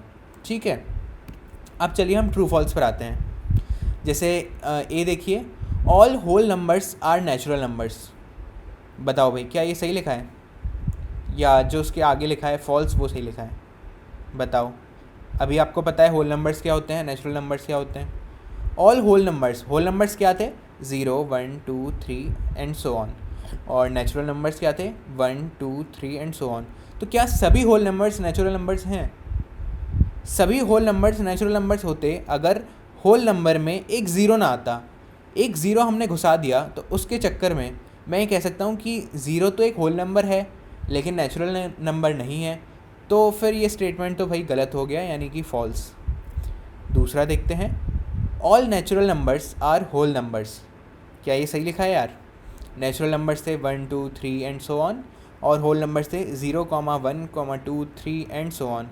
अगर मैं देखूं तो मैं ये पाऊंगा कि होल नंबर्स में नेचुरल नंबर्स तो पहले से ही है, बस एक ज़ीरो और आ गया है, तो यानी कि ये तो मैं कह ही सकता हूँ कि सभी नेचुरल नंबर्स होल नंबर्स तो हैं ही। ठीक, क्योंकि 1 2 3 होल नेचुरल नंबर्स है 1 2 3 4 5 एंड सो ऑन, और होल नंबर्स में क्या था? एक ज़ीरो और आ गया था, लेकिन बाकी तो थे ही ना, ये भी 1 2 3 4 5 ये सब भी थे। यानी कि all natural numbers are whole numbers, ये स्टेटमेंट ट्रू हो जाता है। सी देखते हैं, all integers are rational numbers. क्या सभी इंटीजर्स रैशनल नंबर्स हैं? अब आप सोचिए, इंटीजर्स क्या हैं ये हम जानते हैं, -3, -2, -1, 0, 1, 2, 3, आगे जितना पीछे और जितना आगे जाते जाएं या फिर जितना पीछे हम चले जाएं, -100, -1000, -3000, ये सभी इंटीजर्स हैं। रैशनल नंबर्स की डेफिनेशन हमने अभी देखी थी, the rational numbers are those which can be written of the form p/q। तो अब आप सोचिए, क्या इंटीजर्स को मैं, अब ये अप्रोच होनी चाहिए सोचने की, all integers are rational numbers, अगर ये लिखा है तो क्या मैं हर इंटीजर को रैशनल नंबर के फॉर्म में लिख सकता हूँ? तो अब आप सोचिए, जितने भी इंटीजर्स होते हैं उसमें अगर हम एक ये लिख दें, जैसे 25 था, हमने देखा था अभी एग्जांपल 25 था, तो 25 को मैंने क्या लिख दिया था, 25 डिवाइड बाय 1 या 25/1, उससे क्या उसकी वैल्यू चेंज हो गई? नहीं हुई, वैल्यू सेम ही रही। लेकिन हमने ये पाया कि ये एक रैशनल नंबर भी है। क्यों? क्योंकि यहाँ पर p/q के फॉर्म में हमने इसे लिख लिया है, जहाँ पर p की वैल्यू 25 है और q की वैल्यू 1 है। सिमिलरली कोई भी आप इंटीजर ले लीजिए, जो मन में आए उठा लीजिए, आप ये पाएंगे कि p की वैल्यू वो इंटीजर होगी और q की वैल्यू 1 होगी always. Okay, so that is why all integers are rational numbers. This is a true statement. Now moving on to d, all rational numbers are integers. अब ये देखिए, ये घपला हो गया यहाँ पर। ऑल रैशनल नंबर्स मैंने कहा था p/q के फॉर्म में होते हैं। अब p/q के फॉर्म में जैसे मैंने ले लिया 3/5, 3/5 एक रैशनल नंबर है, p/q के फॉर्म में लिखा है q नॉट इक्वल्स टू 0 है। क्या 3/5 एक इंटीजर है? इंटीजर्स के लिए मैंने आपको बताया था क्या होता है, q की वैल्यू 1, लेकिन यहाँ पर q की वैल्यू 5 है, तो नहीं, क्योंकि हमने अगर देखिए, जैसे आपको कोई स्टेटमेंट फॉल्स प्रूफ करना है ना, मैथ्स में ऐसा रहता है कि अगर आपको कोई स्टेटमेंट ट्रू प्रूफ करना है तो सभी नंबर्स के लिए वो रिज़ल्ट होल्ड ट्रू करना चाहिए। जैसे आप देखिए बी वाला statement, all natural numbers are whole numbers, तो हमने सभी नेचुरल नंबर्स के लिए ये चेक किया कि थे कि नहीं। लेकिन अगर मेरे को कोई स्टेटमेंट फॉल्स करना, प्रूफ करना रहता है ना मैथ्स में, तो मैं बस कोई भी एक नंबर उठा लूँ और ये प्रूफ कर दूँ कि यार ये तो ये नहीं है, यानी कि ये फॉल्स है स्टेटमेंट। तो बस अगर रैशनल नंबर, आपको ये पता है कि all rational numbers are integers, ये स्टेटमेंट फॉल्स है। कोई भी रैशनल नंबर ऐसा उठा लीजिए जो इंटीजर ना हो और बस ये लिख दीजिए, since this is a rational number but not in integers, that is why this statement is false. That's all. ठीक है, अब आगे चलते हैं। अब हमारा एक टास्क आया है कि finding rational numbers between two given rational numbers of form p/1 यानी कि इंटीजर्स। अब मान लीजिए हमें कोई ये कहे कि भाई मैं तुम्हें 1 और 3 ये 2 नंबर्स हैं, इस बीच तुम यार मुझे 10 रैशनल नंबर प्रोड्यूस करके दे दो।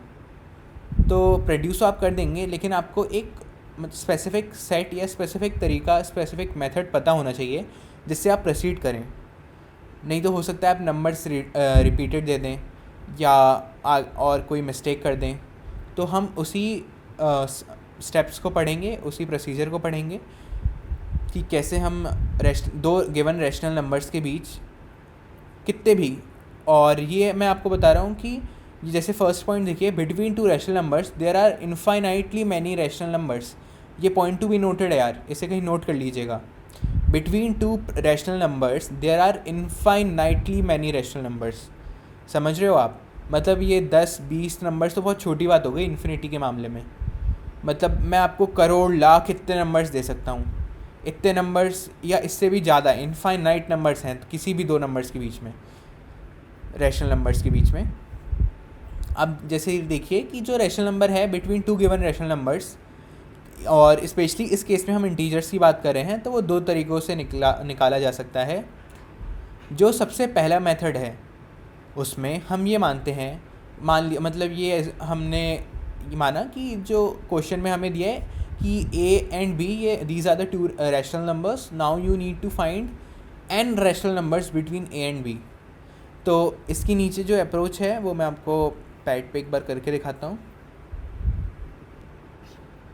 जैसे मान लीजिए ये मेरी नंबर लाइन है, इसमें एक ये है इंटीजर a और ये इंटीजर है b।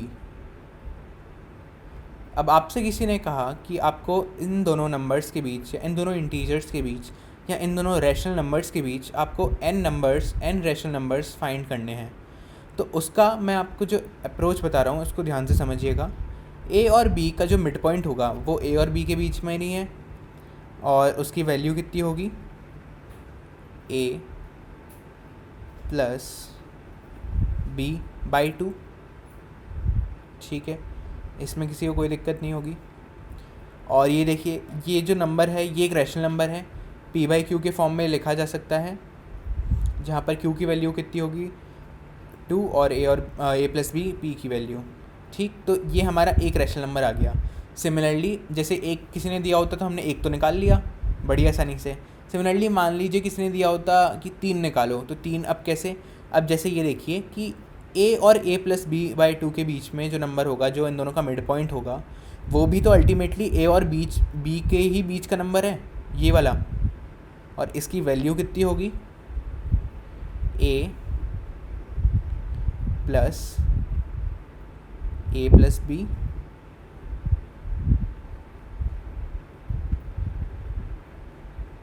By 2 divided by 2। ठीक, सिमिलरली ये जो नंबर होता इन दोनों के mid point a plus b/2 और b के मिड पॉइंट का, वो भी तो a और b के बीच का ही एक रैशनल नंबर होगा, और उसकी वैल्यू कितनी आ जाएगी, b plus a plus b by 2 whole by 2। अब ये आपको अप्रोच धीरे धीरे समझ आ रही होगी। सिमिलरली जैसे मेरे से किसी ने और नंबर पूछे होते तो मैं इन दोनों के मिड पॉइंट का ये निकाल देता, ये वाला नंबर, मैं ये वाला नंबर निकाल सकता था, इन दोनों के मिड पॉइंट का ये वाला नंबर निकाल देता, या इन दोनों के मिड पॉइंट ये वाला, ये इन दोनों के मिड पॉइंट का नंबर निकाल देता। तो ऐसे इस अप्रोच से हम फिर कितने भी नंबर्स निकाल सकते हैं। एक तो ये तरीका है, ये मेथड 1 है, फिर इन दोनों के बीच का, फिर सिमिलरली इन दोनों के बीच का। तो ये आप समझ रहे होंगे कि इनफाइनाइट नंबर्स क्यों हैं। ये जो प्रोसेस है वो नेवर एंडिंग है, कितने भी नंबर चलते जाएंगे। ठीक है, एक ये अप्रोच है, आई होप समझ में आया होगा आपको। तो अब चलते हैं लेक्चर पर। सो देखिए, find mid point of a and b, जैसे हमने नंबर लाइन पे फाइंड किया था a प्लस b/2, उसको मान लीजिए c कहा मैंने। अब c जो है, क्योंकि वो a और b के बीच का नंबर है, तो डेफिनेटली वो a और b के बीच में ही होगा। तो नाउ अब आपका काम क्या है कि mid point of a and c, जैसे मैंने बताया था a और a प्लस b/2 का जो मिड पॉइंट होगा वो भी अल्टीमेटली a और b के बीच का ही नंबर है। सिमिलरली a प्लस b/2 और b के बीच का जो नंबर होगा, उन दोनों का जो मिड पॉइंट होगा वो भी अल्टीमेटली a और b के बीच का ही एक कोई रैशनल नंबर है। तो ऐसे कर करके हमें कितने भी रैशनल नंबर्स मिल जाएंगे। ठीक है, अब ये देखिए कि एक एग्जांपल से इसे समझते हैं। Find 3 rational numbers between 2 and 3। Mid point of 2 and 3 क्या है, mid point of 2 and 3 a plus b/2, जैसे मैंने आपको बताया था, यानी कि 2 + 3/2 और 5/2। ठीक है, या मैं आपको इसको एक बार पैड पर करके बता ही देता हूँ, 2 मिनट। मुझे चाहिए थे 3 रैशनल नंबर्स बिटवीन 2 and 3, तो मैंने माना ये 2 है और ये 2 था और ये 3।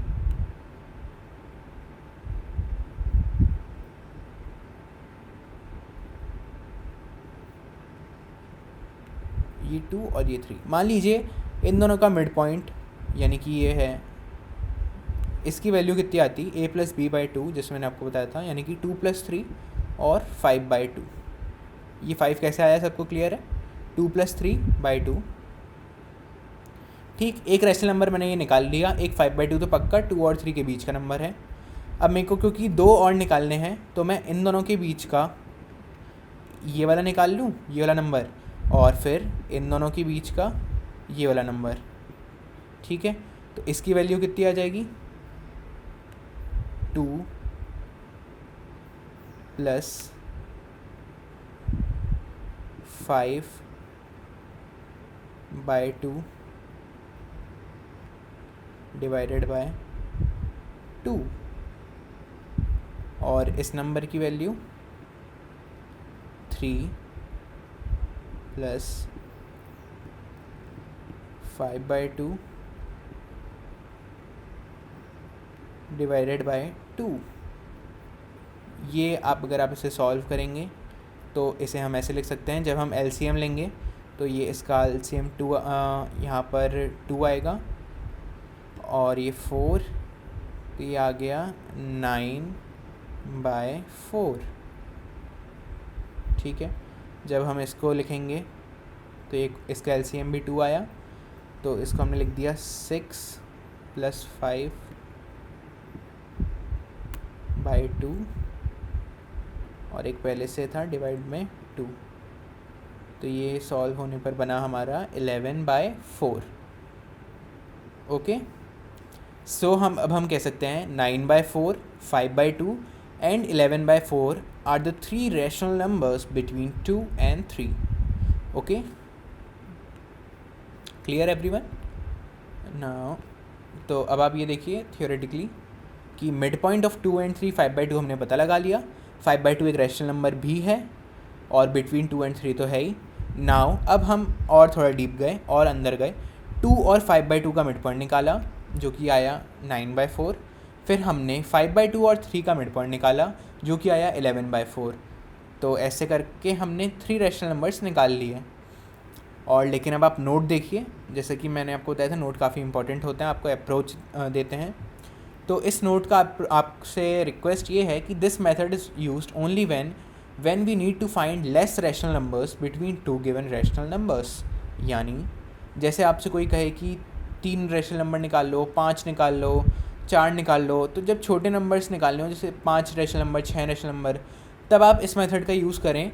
अदरवाइज़ जैसे आपसे किसी ने कह दिया 10 रैशनल नंबर्स निकालो, तो अब आप बार बार मिड पॉइंट, तो ये फिर एक अच्छी अप्रोच नहीं मानी जाएगी। जब तक नंबर्स लिमिटेड हैं, मतलब 3, 4 या 5 मान लीजिए, 5 से ज़्यादा फिर आप ये अप्रोच मत लगाइए, ठीक है। उसके बाद फिर सर कौन सी अप्रोच लगाएं, वो हमारा नेक्स्ट है, मेथड 2 है। इस अप्रोच में क्या कहा गया है कि मान लीजिए वही हमने रैशनल नंबर्स लिए ए एंड बी, इसके बीच में हमें n रैशनल नंबर्स निकालने हैं lying between a and b. तो एक मैंने c माना, c की वैल्यू मैंने दे दी n+1, ये याद रखिएगा, नोट कर लीजिए कहीं, इंपॉर्टेंट है। c = n+1, और a को मैंने ऐसे लिख दिया a × c divided by c, यानी मैंने क्या किया, मल्टीप्लाई डिवाइड दे दिया c से। और सिमिलरली b की वैल्यू मैंने क्या करी, b को भी मैंने ऐसे ही b को मल्टीप्लाई डिवाइड बाई c किया, तो b × c divide by c। Denominator मतलब मेरा ऑब्जेक्टिव ये है, डेनोमिनेटर को सेम बना दिया मैंने, ठीक है, ये याद रखिएगा, डेनोमिनेटर इज सेम। अब keeping denominator same, increase value of a × c by 1 and so on, and these are the required rational number between a and b। I hope कि लास्ट के 2 पॉइंट्स आपको समझ में नहीं आए होंगे, तो कोई दिक्कत नहीं है, ये जो अभी एग्जाम्पल आएगा उससे हम काफ़ी अच्छे से इसे समझ जाएंगे, ठीक है। देखिए, find 3 rational numbers between 2 and 3, मैंने सेम क्वेश्चन लिया है। अब इसमें देखिए c की वैल्यू मेरी क्या आई, 3 + 1/4, 3 + 1 = 4, ठीक है। तो अब मेरे को जो है a को मल्टीप्लाइड डिवाइड देना था c से, तो मल्टीप्लाई जब मैं करूँगा 4 × 2 8 और डिवाइड बाय 4, तो मैंने उसको 8/4 लिख दिया। सिमिलरली 3 को मैं मल्टीप्लाई डिवाइड दूंगा 4 से, तो ये क्या हो जाएगा 4 × 3 यानी कि 12 डिवाइड बाय 4। अब जो रिक्वायर्ड रैशनल नंबर्स हैं, मैंने आपसे कहा था कि ये देखिए, increase value of a.c by 1 and so on, and these are the required rational numbers between a and b। यानी कि अब जैसे 8 आपका आ चुका है, a.c की वैल्यू 8 आ गई, तो जो रिक्वायर्ड रैशनल नंबर्स हैं उसमें 8 + 1 यानी कि 9/4, 9 + 1 10/4, 10 + 1 11/4, ये 3 आपके रैशनल नंबर्स आ गए, ठीक है। 10/4 को कोई चाहे तो सिंप्लीफाइड फॉर्म में भी लिख सकता है, that is 5/2। Otherwise it is also it is also a rational number, so there is no problem. Now let's move on further. अब ये जो आया है ये थोड़ा अच्छा पार्ट आया है. ये जो है ये है कि रैशनल नंबर्स, किसी भी दो रैशनल नंबर्स के बीच और रैशनल नंबर्स फाइंड करना. और इस केस में वो ज़रूरी नहीं जो गिवन रैशनल नंबर्स हैं वो इंटीजर्स ही हैं, वो कुछ भी हो सकते हैं. वो मान लीजिए 25/14 और दूसरा नंबर है 16/37. ऐसे कोई भी अजीब से नंबर्स भी हो सकते हैं. बस आपको कहेंगे इन दोनों नंबर्स के बीच मुझे 3 या 5 या 10 कितने भी रैशनल नंबर्स निकाल के आप दिखाइए. सबसे पहले हमारी अप्रोच क्या हो उस पर आते हैं. सबसे पहले आपको क्या करना है, दोनों का डेनोमिनेटर सेम बनाना है. ठीक, डेनोमिनेटर और उस सेम डेनोमिनेटर की वैल्यू क्या होगी, LCM of Q1 and Q2. मैंने नंबर्स माना जो दो हमें गिवन है, वो मैंने माने P1/Q1 P2/Q2. तो जो दोनों गिवन रैशनल नंबर्स हैं उनके जो डेनोमिनेटर्स हैं उन दोनों का LCM लेना सभी को आता होगा. ठीक, उन दोनों का LCM लिया. हमें ये अब इसको डेनोमिनेटर बनाना है. तो इसको हम डेनोमिनेटर कैसे बनाएं, वही मल्टीप्लाई डिवाइड करके विथ सूटेबल नंबर हम मल्टीप्लाई डिवाइड करें जिससे कि दोनों के डेनोमिनेटर सेम आ जाए. वो कैसे करना है, अगर किसी को डाउट हो तो घबराए नहीं, आगे एग्जांपल में बिल्कुल क्लियर हो जाएगा. स्टेप 2 देखें. स्टेप 2 में हमें क्या करना है कि अब आप ये देखिए कि आपको कितने नंबर्स चाहिए, या क्वेश्चन ने कितने नंबर्स आपसे मांगे हैं. 10 मांगे हैं, 5 मांगे हैं, 3 मांगे हैं, और आपके पास उसके अंदर कितने नंबर बड़ी आसानी से आपको दिख रहे हैं. जैसे मान लीजिए आपका नंबर्स बन गए 25/32 और दूसरा बन गया 27/32. तो इन दोनों के बीच में आपको एक रैशनल नंबर तो आसानी से दिख रहा है 26/32.